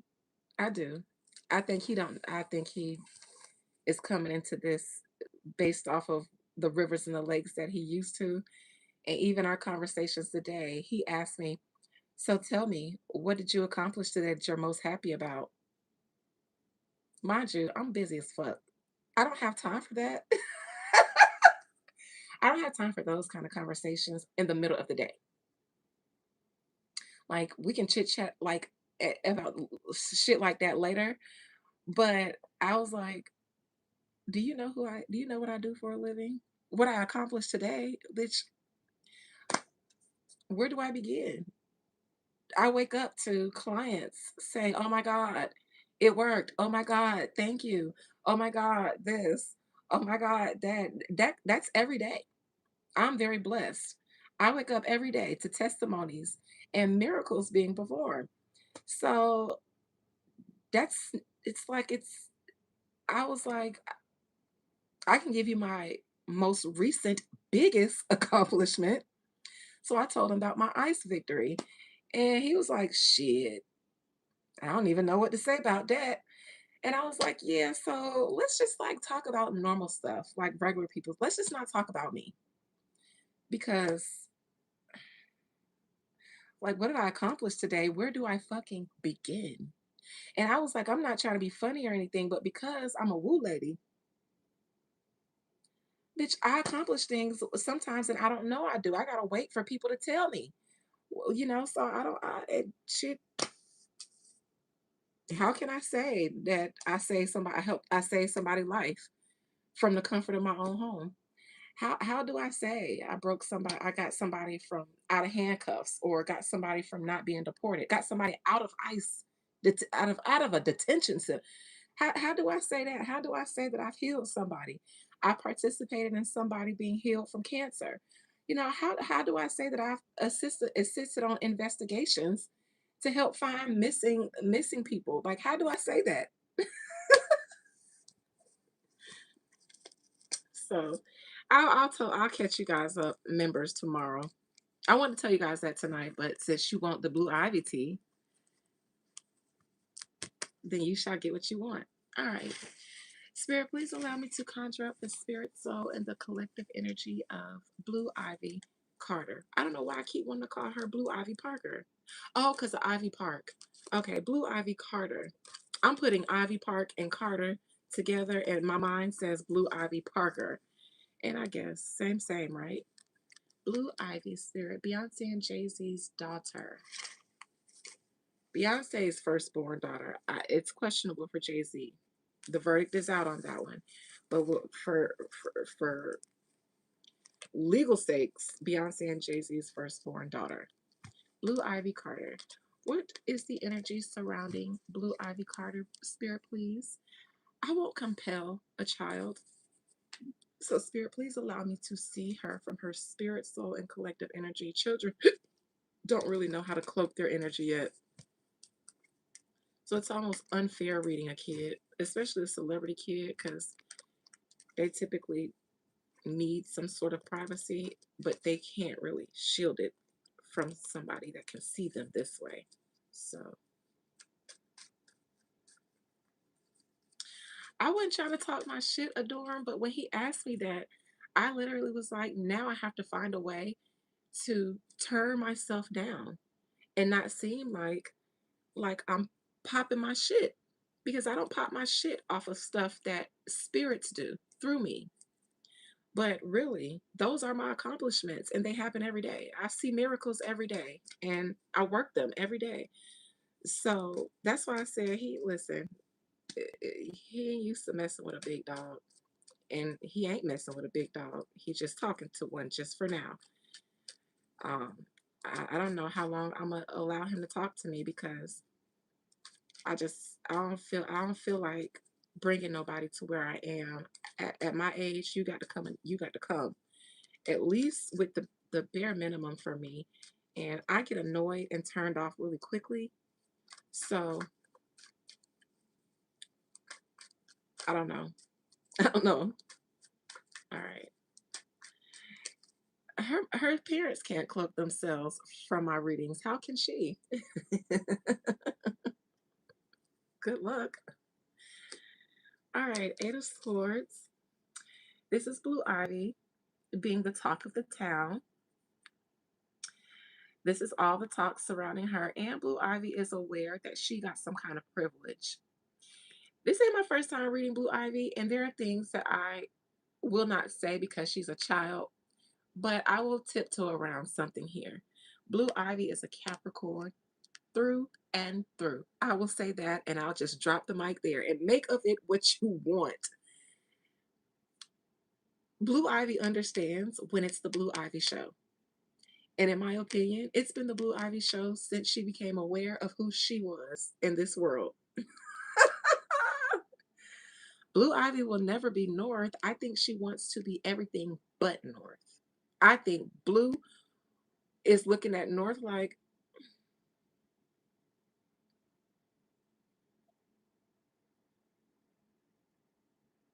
remember when they were doing the Be Good charity food drive event and they photographed Blue Ivy doing like this while they was handing out food?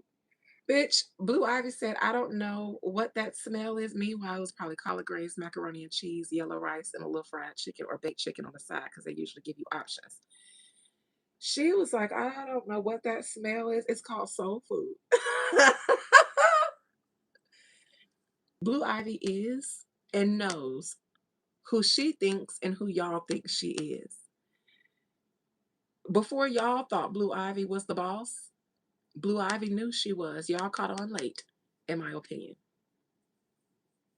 I don't think she a stuck up, bougie Southern woman.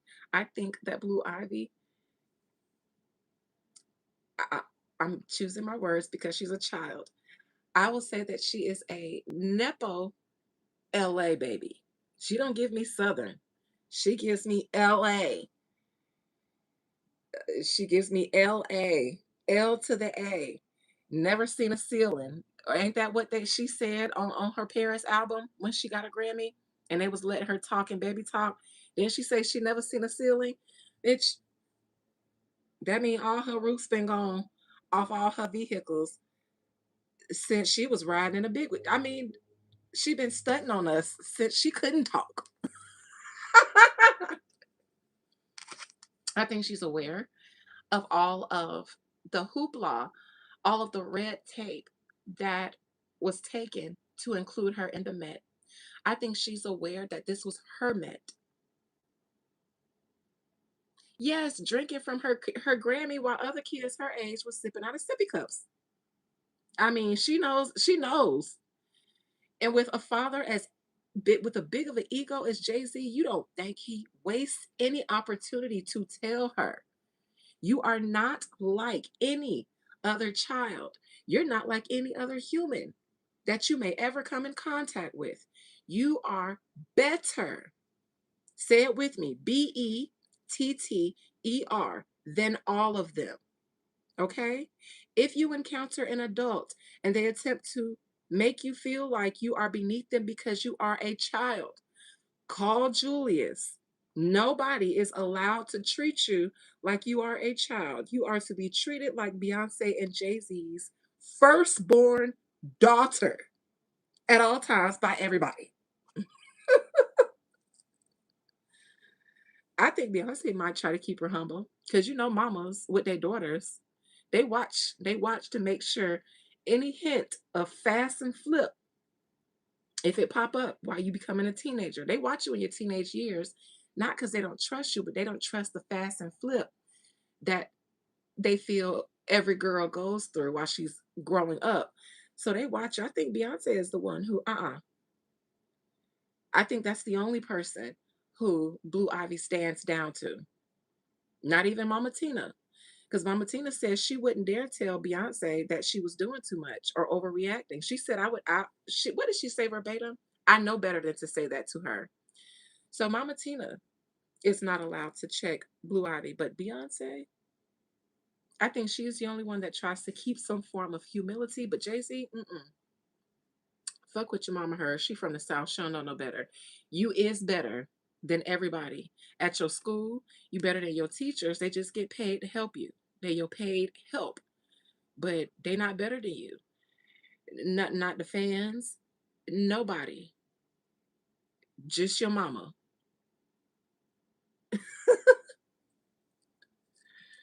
So I think Blue Ivy is aware of how the Met kind of adjusted for her, and that this was her grand reveal.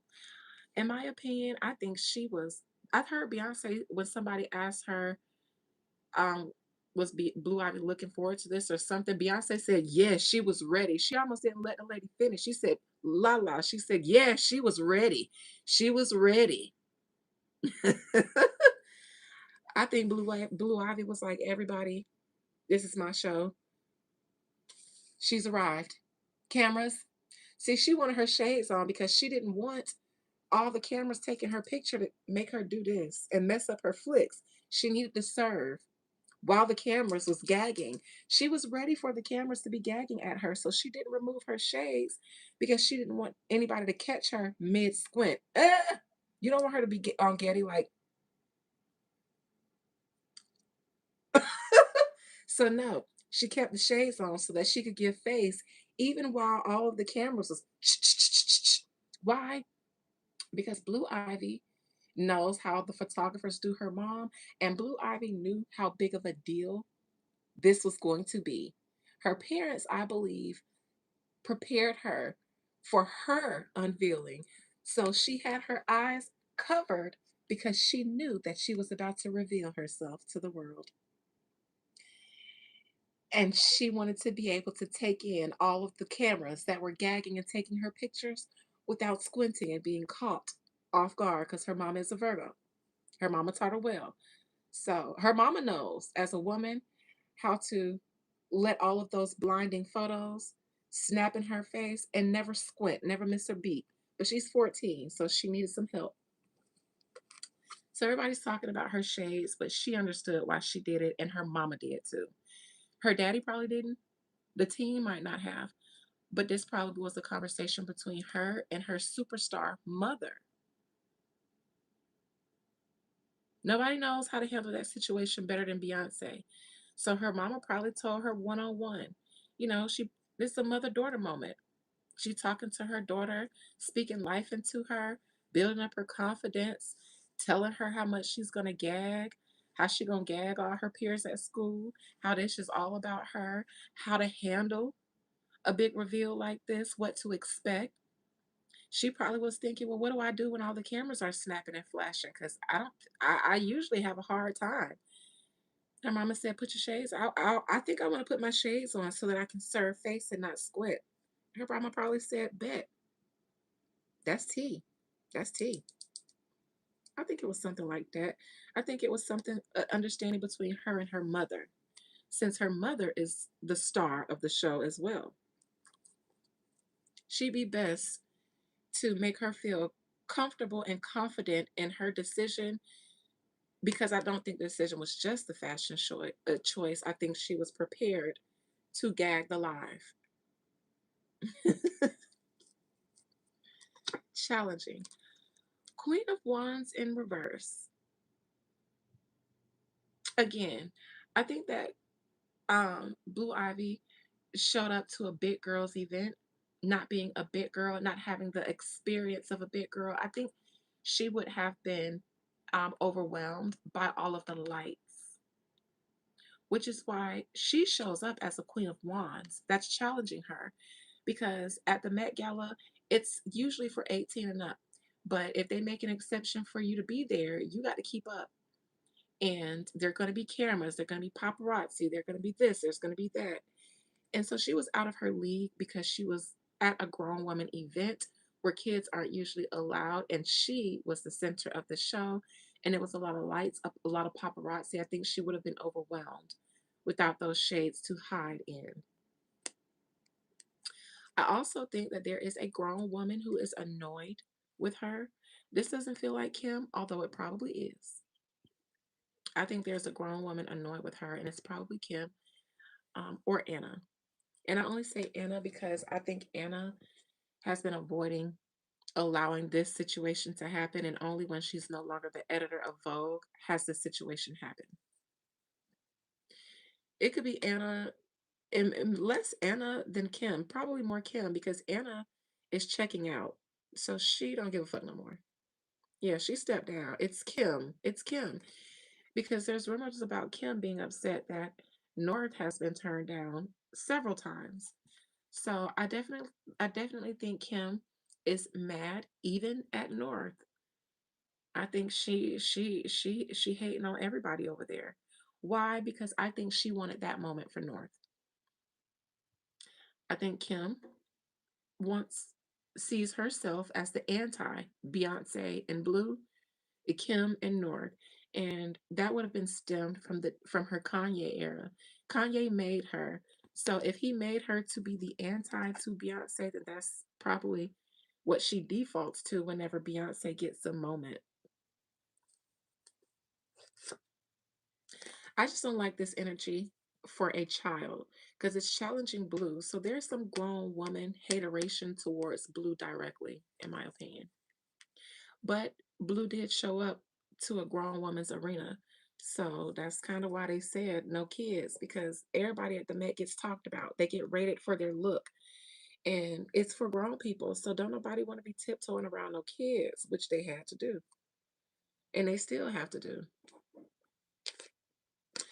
Past position for Blue Ivy, in the past, it was said that no kids could come. Now, she's never, in my opinion, been invited, but she's aware that that was a rule that was adjusted for her specifically. Blue is aware of that. This isn't going to be good for her ego. All of these concessions for her, and in my opinion, her natural inclination and the environment that nurtured her, I don't think this is going to be good for her ego growing up, or for her to be well rounded and grounded. I don't think it's going to be good for her. I think this is going to take make Blue. She's going to have the looks of her mother, but I think she's going to have the ego of her father. Because from what I see here, there's a lot of awareness that these rules were bent for me, and this is my grand reveal. This energy is, I wouldn't say I'm not against it, because I was a young woman too. I was her age too. But I would say, being a grown woman now and not a 14-year-old, I wouldn't like this for a 14-year-old. This kind of energy, it's almost like at 14, by the time she's 20 or 21 or grown, ain't nobody gonna be able to take Blue. Ain't nobody gonna be able to take Blue. And that's fine unless it makes you unlikable and people don't want to work with you or don't like you. That's why I say I don't like this for her. Beyonce, you gotta, all right, just keep I ain't gonna tell nobody how to raise their kids and I don't have none, but watch it. I'll just say watch it. All right, future, near future for Blue Ivy. Now, why is the Five of Cups here?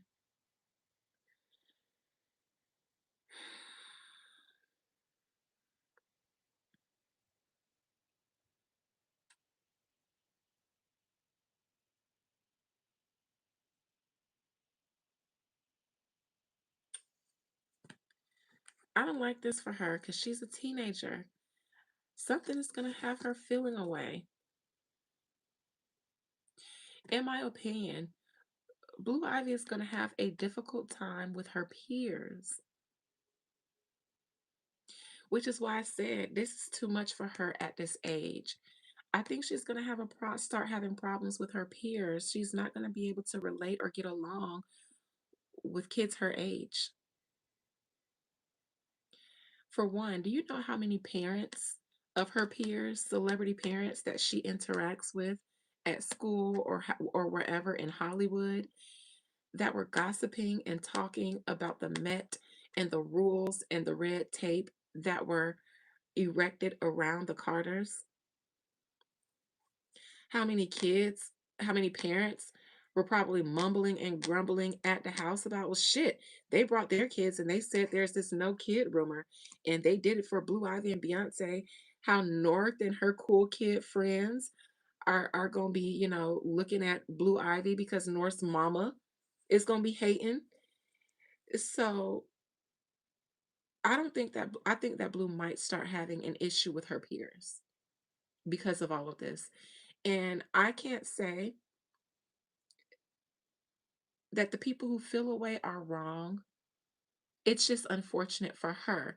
This is why they shouldn't have had her down here. Because Blue is still 14 and she hangs out with other 14-year-olds whose parents who weren't allowed to be there, no matter who their parents were or how much they wanted to pay.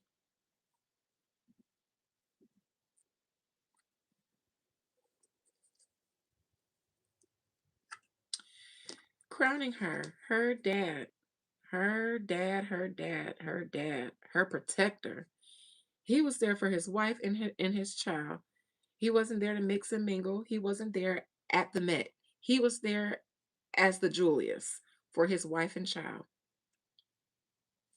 In my opinion, her dad feeds her. In my opinion, her dad feeds her ego. So if her mother is tripping because she wants to humble Blue, Blue knows that she can go to her daddy and he's going to hype her, put her exactly right where she needs to be. This is a dangerous combination, but my daddy was in prison, so he wasn't even here to instill a healthy confidence in me. I had to earn that through life. So,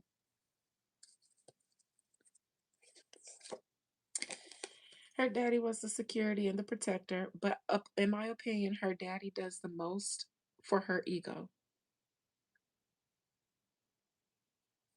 So, her daddy is okay with her, in my opinion, knowing that you're Blue Ivy Carter.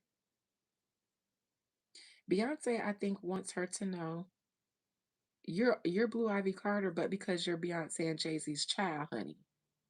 So let's start there. Okay. I know you excited, but calm that down.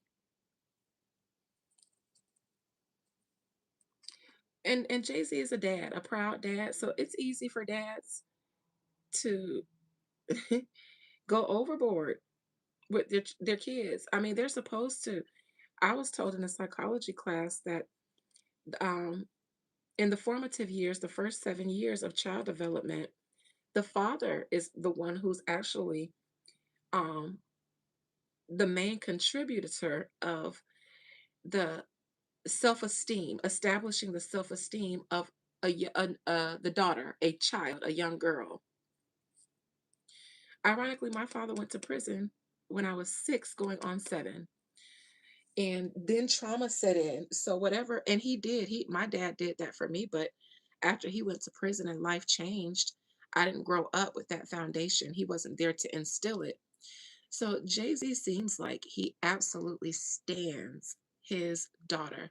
The problem is that Jay-Z is someone, in my opinion, who can go overboard with confidence into deep, deep, deep, deep, deep ego. And I think that that can be where Blue gets the most of her hype from. Like her mother hypes her up, but in a very remain humble way. And in my opinion, Jay Z, if she wants her head boosted up, she'll go to her dad, and he'll fill that tank right on up.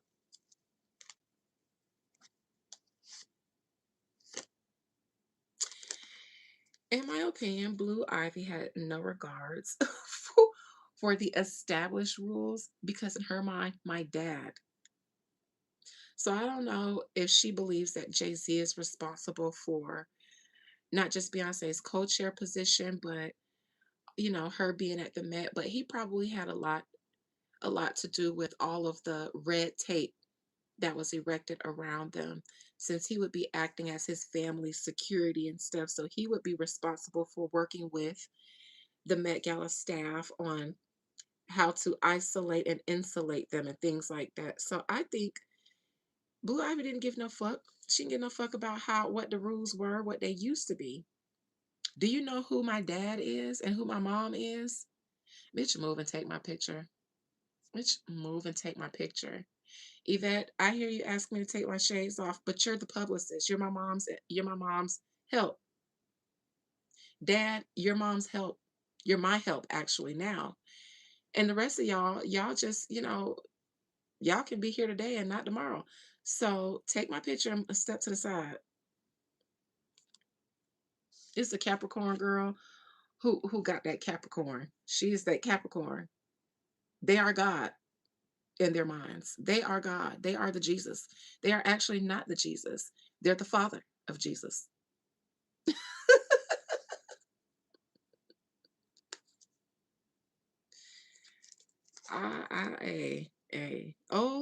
To be a Nepo baby. I don't know if I can hate on it.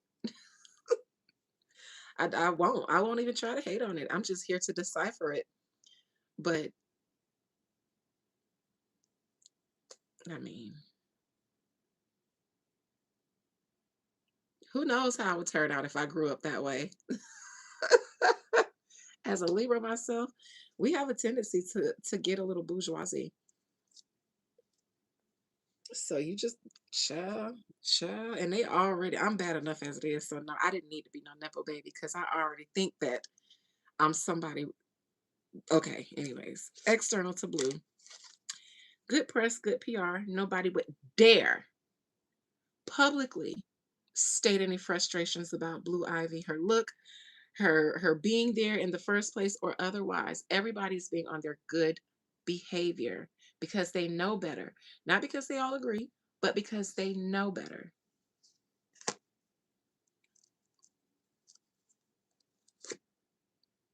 Hopes and fears for Blue is that more strings are being able to be pulled for her. And is there a beef between Blue and North?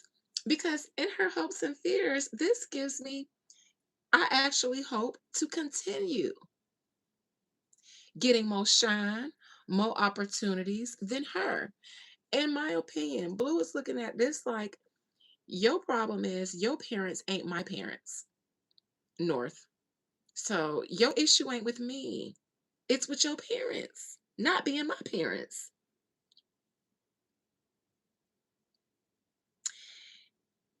And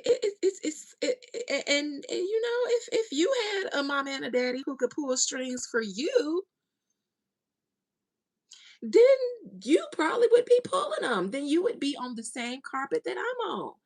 But since we know that your mama can't do nothing but hate while you stand outside the Met and I'm on the carpet in the Met, then I mean, may the odds always fall in my favor.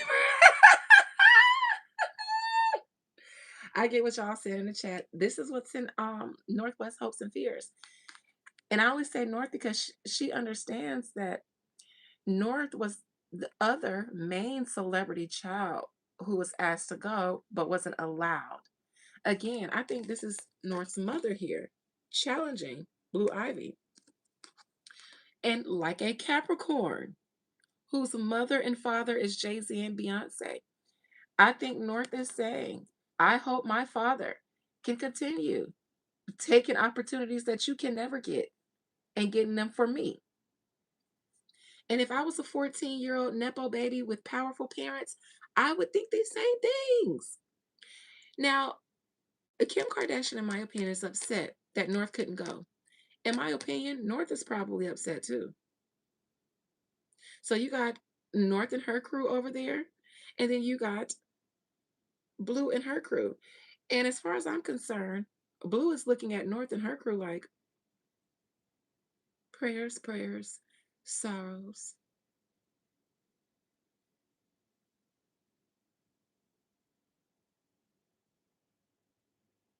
Oh dear, oh dear.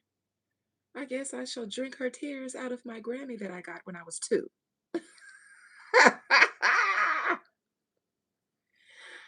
I feel like Blue's like, if you're going to cry a river, hold on. Let me get some of that water in my Grammy. Salty.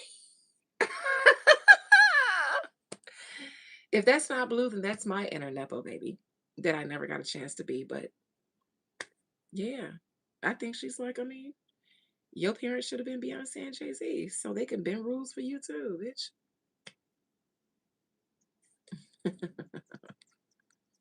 Outcome for Blue Ivy.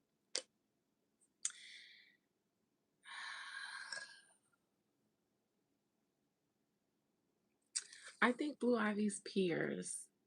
North was just at Coachella without her parents. While Young Thug was asking her where her parents, what in the Twilight Zone? That don't even sound real. Tajin, Tai Tai. Wait, my mind is spinning. Wait, Young Thug, Northwest, without parents, and Young Thug was the responsible one in that.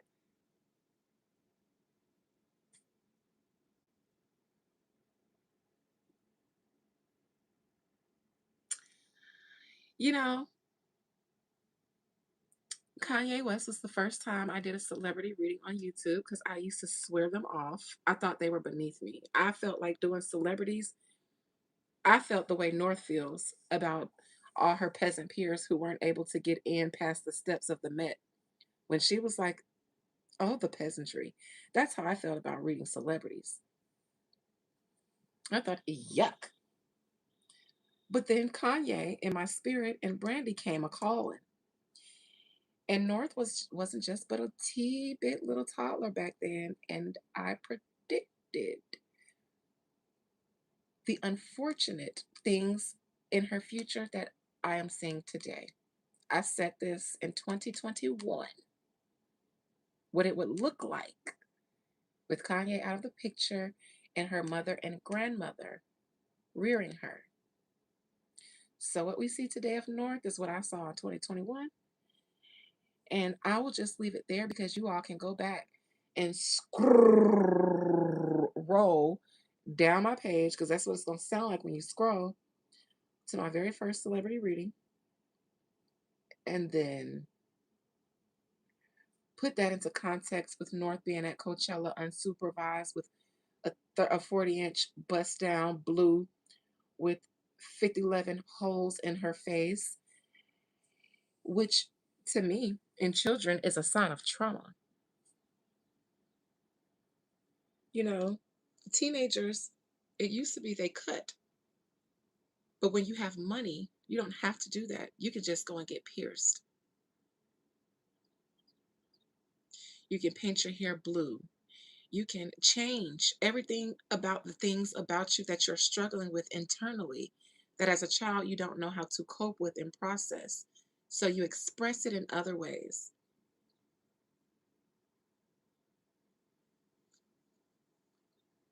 The girl, to me, everybody talks about how cool and trendy she looks.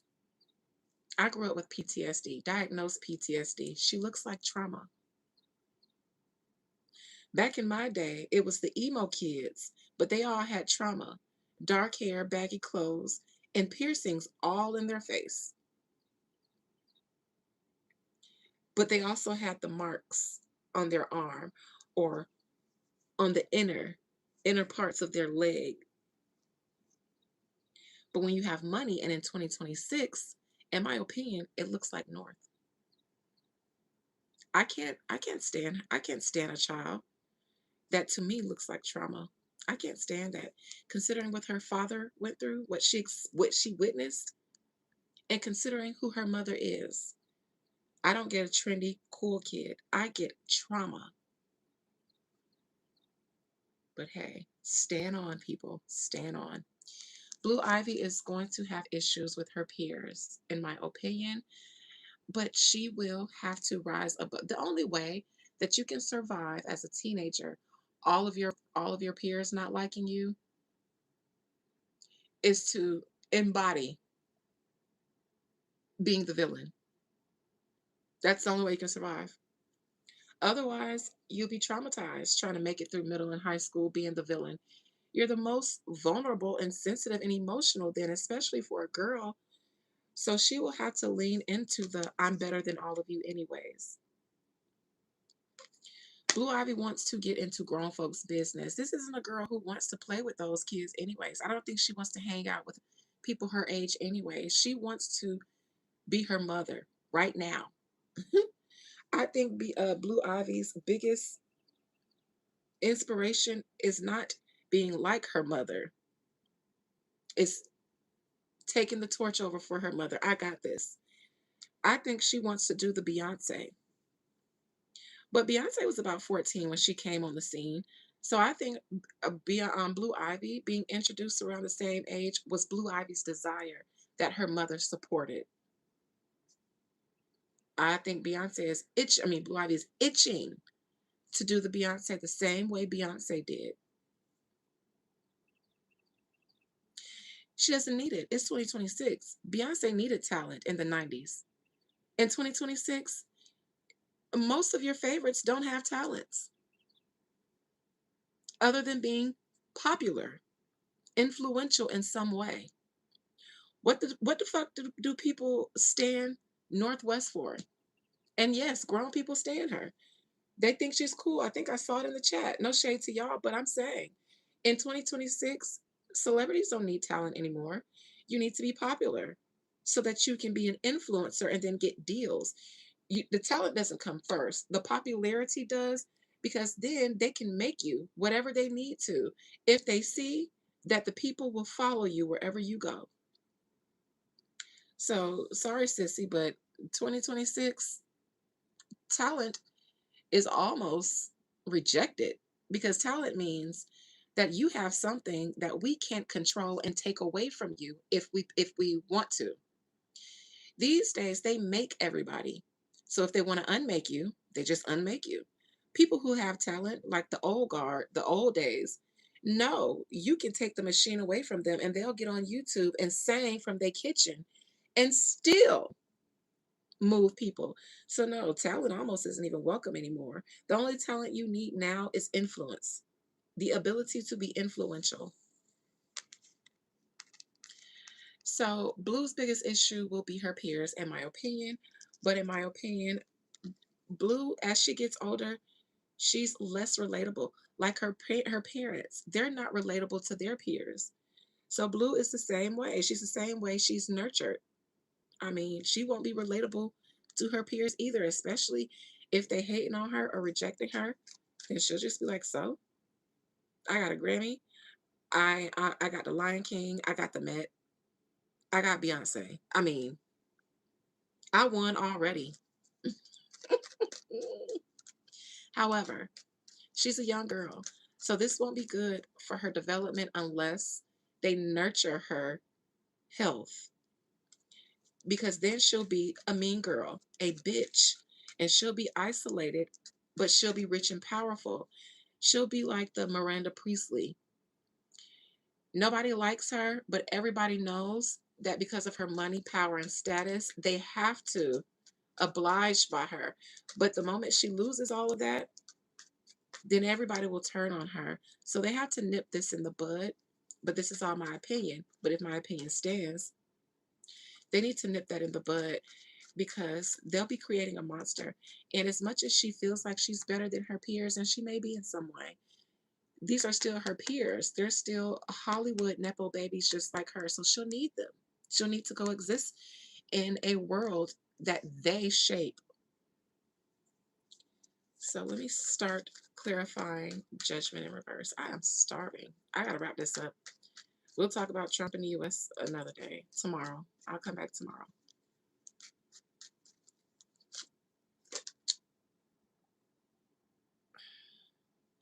Also, her parents. It's not just her being unpopular, her parents are unpopular. The Carters are unpopular amongst their peers right now. Fuck what you heard, what you hear the PR saying. What the people are saying amongst themselves, away from the PR and the paparazzi, ain't nobody really fucking with the Carters right now after what they pulled at the Met.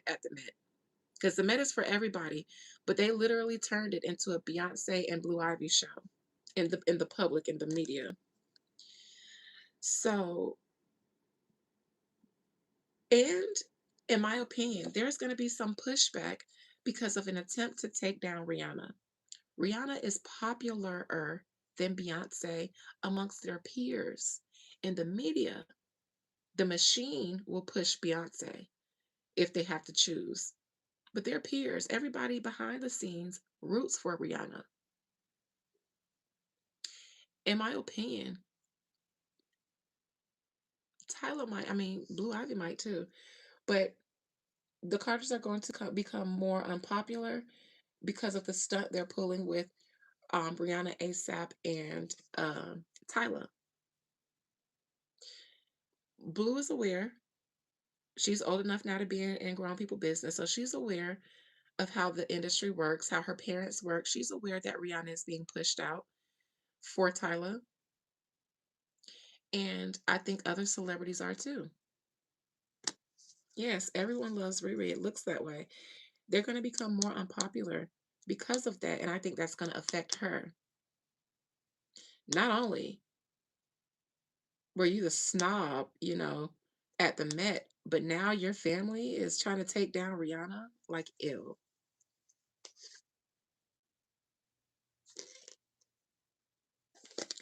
A destiny swap. This is the destiny swap for Rihanna and Tyla. Why is that coming out for Blue Ivy's outcome? Oh, yeah, a setup, a trick, a setup.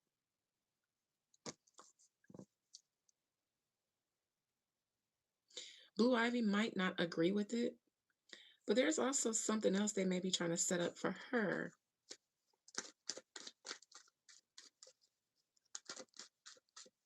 Let me look into this death in reverse.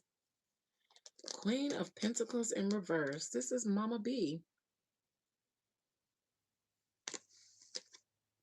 The Lovers. The Hangman. For some reason, I think that Blue Ivy is trying to launch herself in some way. So if Beyonce is coming, Blue Ivy might be coming too, in some way. But in my opinion, Beyonce wants to. I don't think Beyonce really cares for Blue Ivy being outside. And I think she tries to guide and nurture her as much as she can. Beyonce knows how the industry can treat a young woman, but I think she wants to be supportive of her daughter and her choices and decisions and the path that she takes for herself. Beyonce is tired too. So launching a Blue Ivy, everybody has to be replaced. Rihanna's out, Beyonce's out, Tyla in, Blue Ivy in. Everybody has to replace. Everybody has to be destiny swapped. Blue Ivy is the only one doing a righteous destiny swap. However, I don't think this is going to fare well for the industry insiders. Fun fact, there may be other industry elites who feel like what talent? Simply because they would be aware of how nepotism works, and it usually does not, it's not reflected the same way in the offspring. But because of the climate now, and I think the Carters pissed everybody off with this Met stunt, making it their event. So I just think that I think since I'm reading Blue Ivy, I think they're all about to be a lot more unpopular and criticized amongst their peers. I don't think we'll hear about this that much in the media, but amongst their peers, I think they're being heavily criticized. Blue is, the adults are, and the Met isn't going to make it any worse. And whatever other nepotism that's coming for Blue Ivy, nobody's going to like it. I won't say nobody, but there is a growing dissent for them and dislike for the Carter Knowles altogether, in my opinion. I'm going to end with this though. Let me look at this for Blue's future because I think she's going to get hit first amongst her peers and stuff. And you know, kids, they gossip worse than adults, and it's more hurtful when you're 14.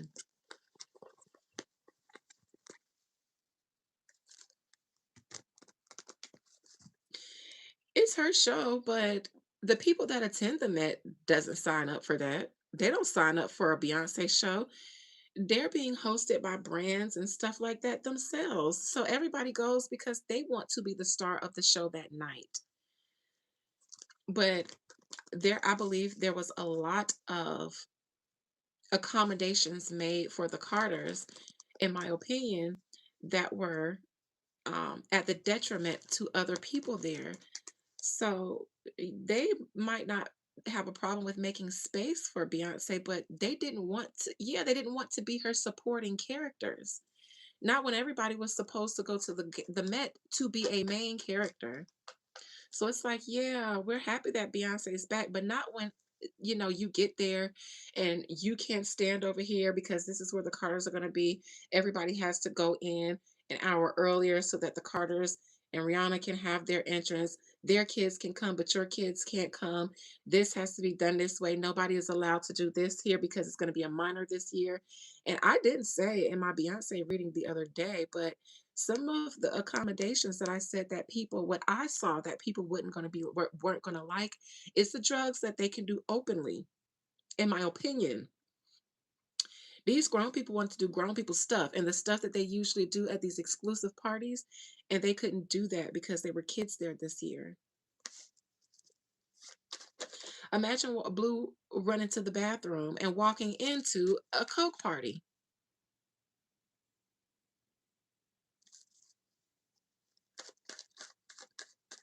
Imagine her walking into the bathroom and they're doing a Coke party and an orgy real quick during the intermission of the gala. You know, they said I only said that because they said Katy Perry sat on Ruby Rose's face in a club, pulled her panties to the side, and sat on that lady face in the club. So yes, in my opinion, they do cocaine and orgies in the clubs and at the parties. That's why they're elite, no phones, and none of that. Now imagine Blue walking in on that. And the people is like, well, bitch, this is what we do at these. She ain't supposed to be here. We supposed to be here doing that. She the only one out of place. Let's look at that Five of Cups. Because I think Blue is about to have a rude awakening amongst her peer group.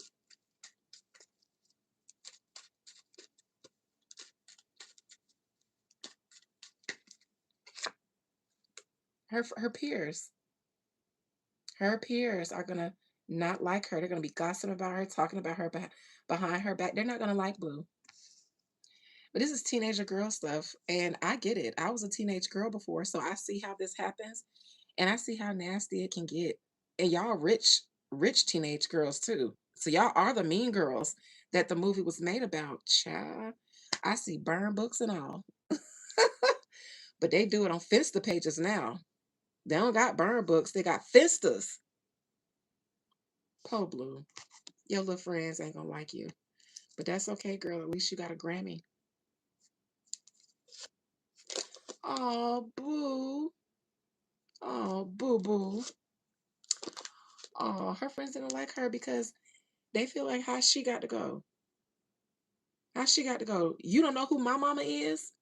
Some of them kids like my mother is white and Jewish. What do you mean? We're from the Goldsteins. What do you mean we can't go? We helped. We funded the Met.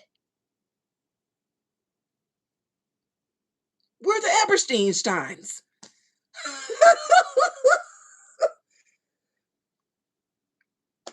So Blue, that's what you got to deal with. It ain't just North. It's the Ebersteinsteins, whose family helped build the Met.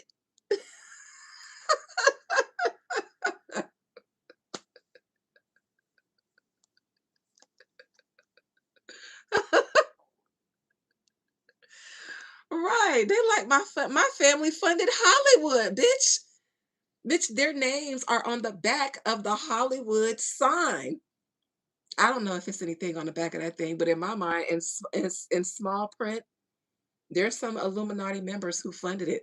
They're like, bitch, my family's made these hills. Bitch, my family is on the library at our school. What do you mean we can't go? All her mom does is all her mom does is dangerously in love and what? We're the Ebersteinsteins. We own Cedar Sinai for Christ's sakes. For Yahweh's sake. You know who isn't getting any more invites to the bar mitzvahs?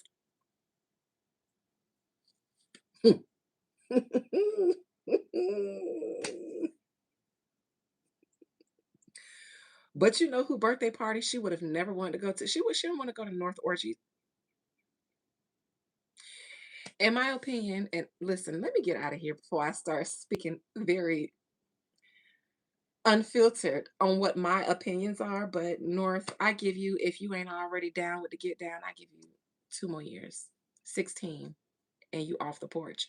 But in my opinion, you might got a toe or two off now. I only say that because of PTSD. It makes you fast and flip. It do. I lost my virginity when I was 14. And that's not something I'm proud of. That is something I'm very honest about. But I was also diagnosed with PTSD when I was 12. And I shouldn't have been fucking at 14. And you want to know what's worse? I wasn't fucking for the reasons that young girls do it. I wasn't fucking because I was in love with my boyfriend. He wasn't even my boyfriend. He was one of my good friends, one of my best friends. But my older cousins who was fucking and 3 or 4 years older than me, I wasn't finna let them hoes upstage me. We had the sleepovers at grandma's house and we staying up at night whispering and they talking about they escapades and what they doing. And I'm sitting here like, oh bitch, y'all just hold my cup. Just wait. Wait. Just wait. That's why I lost my virginity. Fun fact. And I did everything I could to upstage them hoes so that when I went back to tell my cousins about my experience, I could gag them. I did the most my first time. Child. And but that's nothing to be proud of because the young man was 18. And I've never really dated anybody my age. And nothing is cute about that because I tell the story all the time. When I was in high school, all us girls was getting dropped off and picked up by the dope boys. And they was grown. It was just like who was getting dropped off in the nicest car because at the time it was all about the big rims and the wheel and the big wheels and the rims. And I'm from Florida, so we do donks and the old school Chevys and stuff like that. So when I was in the ninth, 10th, 11th, 12th grade, and I'll say it was worse when I was in the ninth and 10th grade. By the time I got in the 11th and 12th grade, I was grown. I wasn't doing what the young kids was doing no more. I was grown. Ninth and 10th grade was the worst.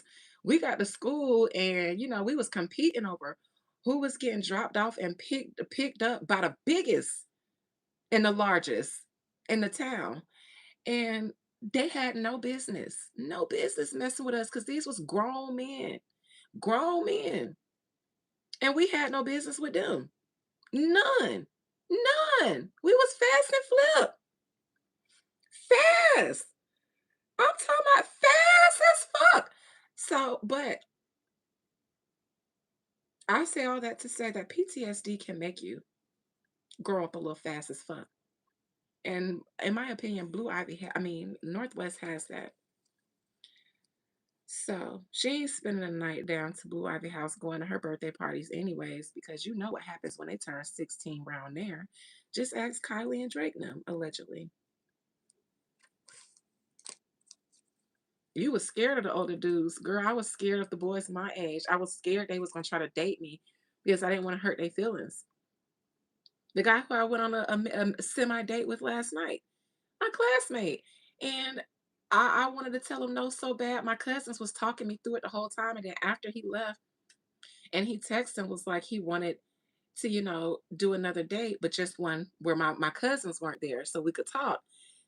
And they was like, don't say no, Dina, don't say no. What the fuck do you do anyways? It ain't like you talking to nobody else. You don't date. You don't go on dates, even just to go out and have fun. The only time you go on dates is with us. You're not doing shit. You don't have to you don't have to, make him your boyfriend or allow him to be your boyfriend, but you can at least let somebody show you a good time. Because I'll be like, I ain't got time for his good time. I ain't got time for that. But it's because one of the biggest things against him is that he's my age and we grew up together and we live in the same hometown. And I don't have a high opinion about anybody from this town if you're not my family. So I don't know how you was scared of the older dudes because I still am scared of anybody my age or younger. I just feel like they're not gonna be ready. I still like me an old nigga. The last man that I tangled with, he was 10 years older than me. He approaching 50. And when we tangled, he was like, oh, shit, I need to hit the gym fucking. And I was like, you're just 47, going on 48. You too young to be talking about you tired and need to hit the gym. But that's what I get for liking older men. But I do. I like the gray hairs and all. Listen, I like when y'all start to get the salt and pepper. hmm I don't even care if you a little bit out of shape. Don't do the most now. I got standards, but I don't need you to be all yeah. Ugh. Listen, I don't listen. I don't even mind if you got kids. They got to be if you a certain age, they got to be a certain age because I don't do baby mama stuff like that, and I really don't want you to have young kids. But you can have your ready-made family because yeah, I'm not listen. Divorced? Yes. Your wife died? Might gotta pass you on to your mama unless your wife died from some kind of disease in her young year. But I check that off too. But not the widowers. They too old. That's my mama. But divorce? hmm shit, yeah. Hells yeah. Hells yeah. You grew up running from predators. I understand. To be honest, I did too, but I didn't recognize them as predators when I was attracted to them. The predators that I ran from were in my family. That's probably why it was so easy for me to run to another type of predator because I got predators in my family. I ain't gonna lie about that either. That's an issue that I'll never sweep under the rug. So, yes, I was molested by a family member, and the person who molested me was molested by other people. And we definitely have had issues in this family, generational. So, yes, me being fast and flip, I had no choice because I was taken advantage of before I was old enough to know what was happening to me. But I still take accountability because I made a choice to lose my virginity and do a split on that young man just so I could brag.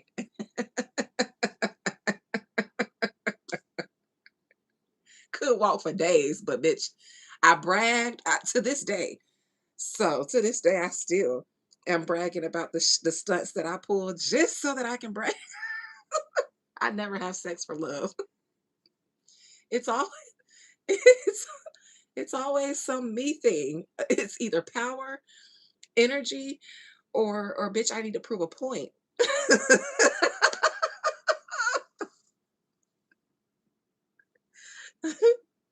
I could love you before we have sex, but sex and love is not connected to me.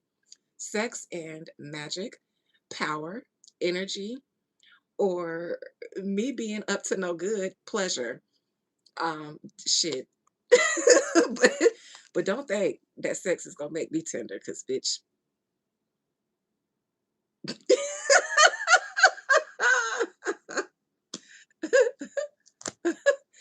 Power and pleasure, to be honest.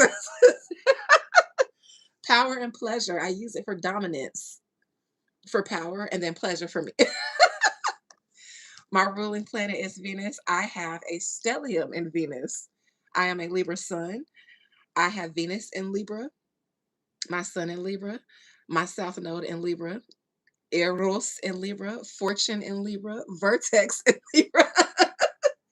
And I have the same amount of planets in Aries, the sister sign. Same amount of planets, same amount of asteroids. I have Eris in Aries, which is the counterpart to Eros, my moon in Aries, Jupiter in Aries, my north node in Aries, and maybe one or two other yes, my whole seventh house. My house of relationships is in Scorpio, which is why I'm so toxic when it comes to sex. Not toxic, but not tender. So there, when it comes to relationships, there is a lot of dominance and power planets at play in places where there should be more tender things, like Pluto. Not only is my seventh house in Scorpio, but bitch, Pluto is in there and Mercury. So power and mind games are attached to sex with me. It's going to be amazing. But don't come in there thinking that you are going to be pulling a stunt on me because you're a man and you're going to use your phallus to make me all feminine and tender and lopsided and woozy and mm-mm. You lost the minute I consented to having sex, you lost. Because I've already decided what I wanted you for. You're just a very happy guest in, in my game. It's like a spider. I just spun a web and I want you to get caught in there. And sometimes I'll play with you, sometimes I'll eat you, sometimes I'll let you go. In all three of those scenarios, you're going to be happy. Even if it's death waiting at your door, you're going to go happy. Aries sun, Aries are known for being passionate lovers. Well,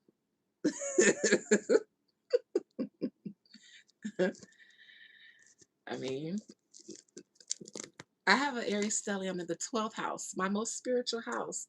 So it's a lot of passion, but there's also a lot of esoteric knowledge behind sex with me. Sometimes it is, sometimes it's not. Not everybody is meant to be, you know, have a big purpose. Sometimes a girl just wants to have some fun. Sometimes I need some energy like a vampire. Sometimes I want to manifest something great for the both of us. So just lay down and shut up. Just lay down, shut up, and smile. And then sometimes I do it because I know, like in a relationship, then I'm going to do it with the intentions of this is what couples in relationship do to bond and, get all bonded and soul tie. So yeah, I'll do it then, but I ain't been in love since my marriage. So that's been that.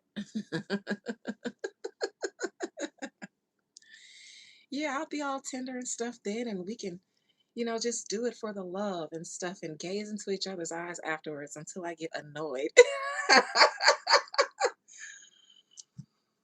Or tell you to crank that engine up again. But yeah, other I gotta be in love already to have sex for love. But sex doesn't come before love for me. Love can come before sex. But love, I mean, sex does not equate to romance with me or like me falling in love. You love me, I love you too. See, I can love you guys without having sex because love requires consent. And I choose to fall in love. Everybody has a quality or something about them that you can love.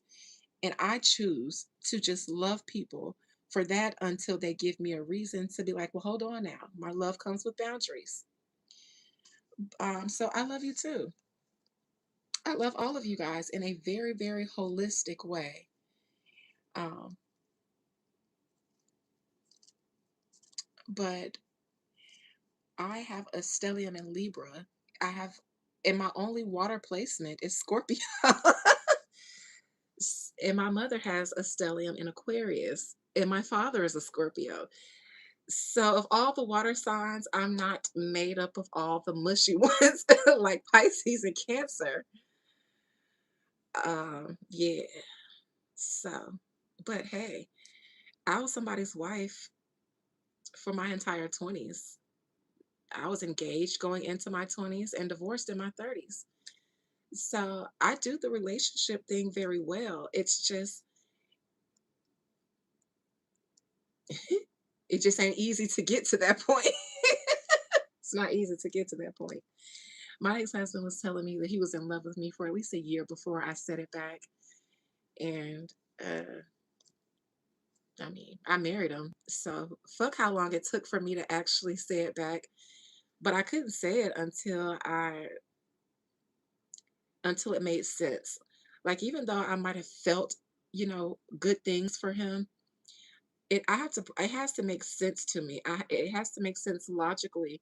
Because if I commit to saying that, then I know what that means typically in society. Now that means that we go together like this, like this. And I wasn't sure yet. I wasn't sure that I wasn't gonna cheat on him. I wasn't sure that he was where I wanted to be because I didn't start off that attracted to him, but he was a good man. He was good to me. He was good to me. That's why I married him because he was good. He was a good man. So he didn't have to have all the superficial things because he was a good man. And so in that regard, am I transgender? Sure. Sure. Anyways. So I don't know how we got on that subject. I'm supposed to be going to get something to eat, and the trolls are getting ready to annoy me. Oh, I was talking about fast and flip in North. So yeah, that's my synopsis with her based on my experience. I think she's gonna be fast and flip. I hope she's not, but I only say that because I think she is growing up with PTSD. And based on where she is now, I mean, I feel like I feel like my 14-year-old self relates to Northwest 12, 14, or however old she is. And that's not a good thing because at 14, I was hunching. And when I was 12, I couldn't wait to start my period so that I could be just as grown as my cousins were. And while most girls start their cycle and they're nervous and scared, I shouted for joy. When I wiped and saw blood, I was elated. I couldn't wait to tell everybody. I was just randomly bringing up in conversations like, oh, I'm so tired today. It's because I'm on my period. I couldn't wait. She's 12. I started my cycle on 12. Um, so she's more I wasn't on what she on at 12 though. I was interested in boys. I had a little boyfriend, and at 12 he was pressuring me to have sex, but I was scared at 12. So I wasn't ready at 12. Maybe at 13 and a half. But at 12, my first boyfriend broke up with me because he kept trying to get me to do it with him. Come to his house while his mama and them was gone and do it. And he wouldn't say do it, but I knew what me coming to his house meant. And I was so scared. I was so scared. Ooh, how things change so quick. I was so scared at 12. I was excited to get my period so that I could relate to my older cousins because I wanted to be just like them. They was 14 and 15, 14, 15, and 16. So yeah, I was excited to start my period, but then, they started cluing me in on more of they big girl conversations when I started my period, and that's when I started hearing all the real tea. And after a while of hearing about it, I was like, fuck, that shit sounds fun. It sounds lit. Sounds like a good time. And I just wanna have a good time. And I also want to do it better than them because for some reason, even before I had sex, I knew that I was going to be really good at it. I just did. I did. I grew up knowing that I was going to have a good pocketbook and I was going to be able to use it very correctly. And I did. It's true. So I couldn't wait to do the most. I did all kinds of tricks that I shouldn't have known how to do, but it just came so naturally to me. And I paid the price for it dearly because I couldn't walk for days, but I couldn't wait to tell them hoes. I couldn't wait. And when I told them, they gagged. And then they kept gagging because I turned that young man out and he was 18. He was their friend, their peer. And they would be coming up to me like, we seen your boyfriend such and such, or your boyfriend told us to give you this note. I had an 18-year-old boy sending me notes, ho.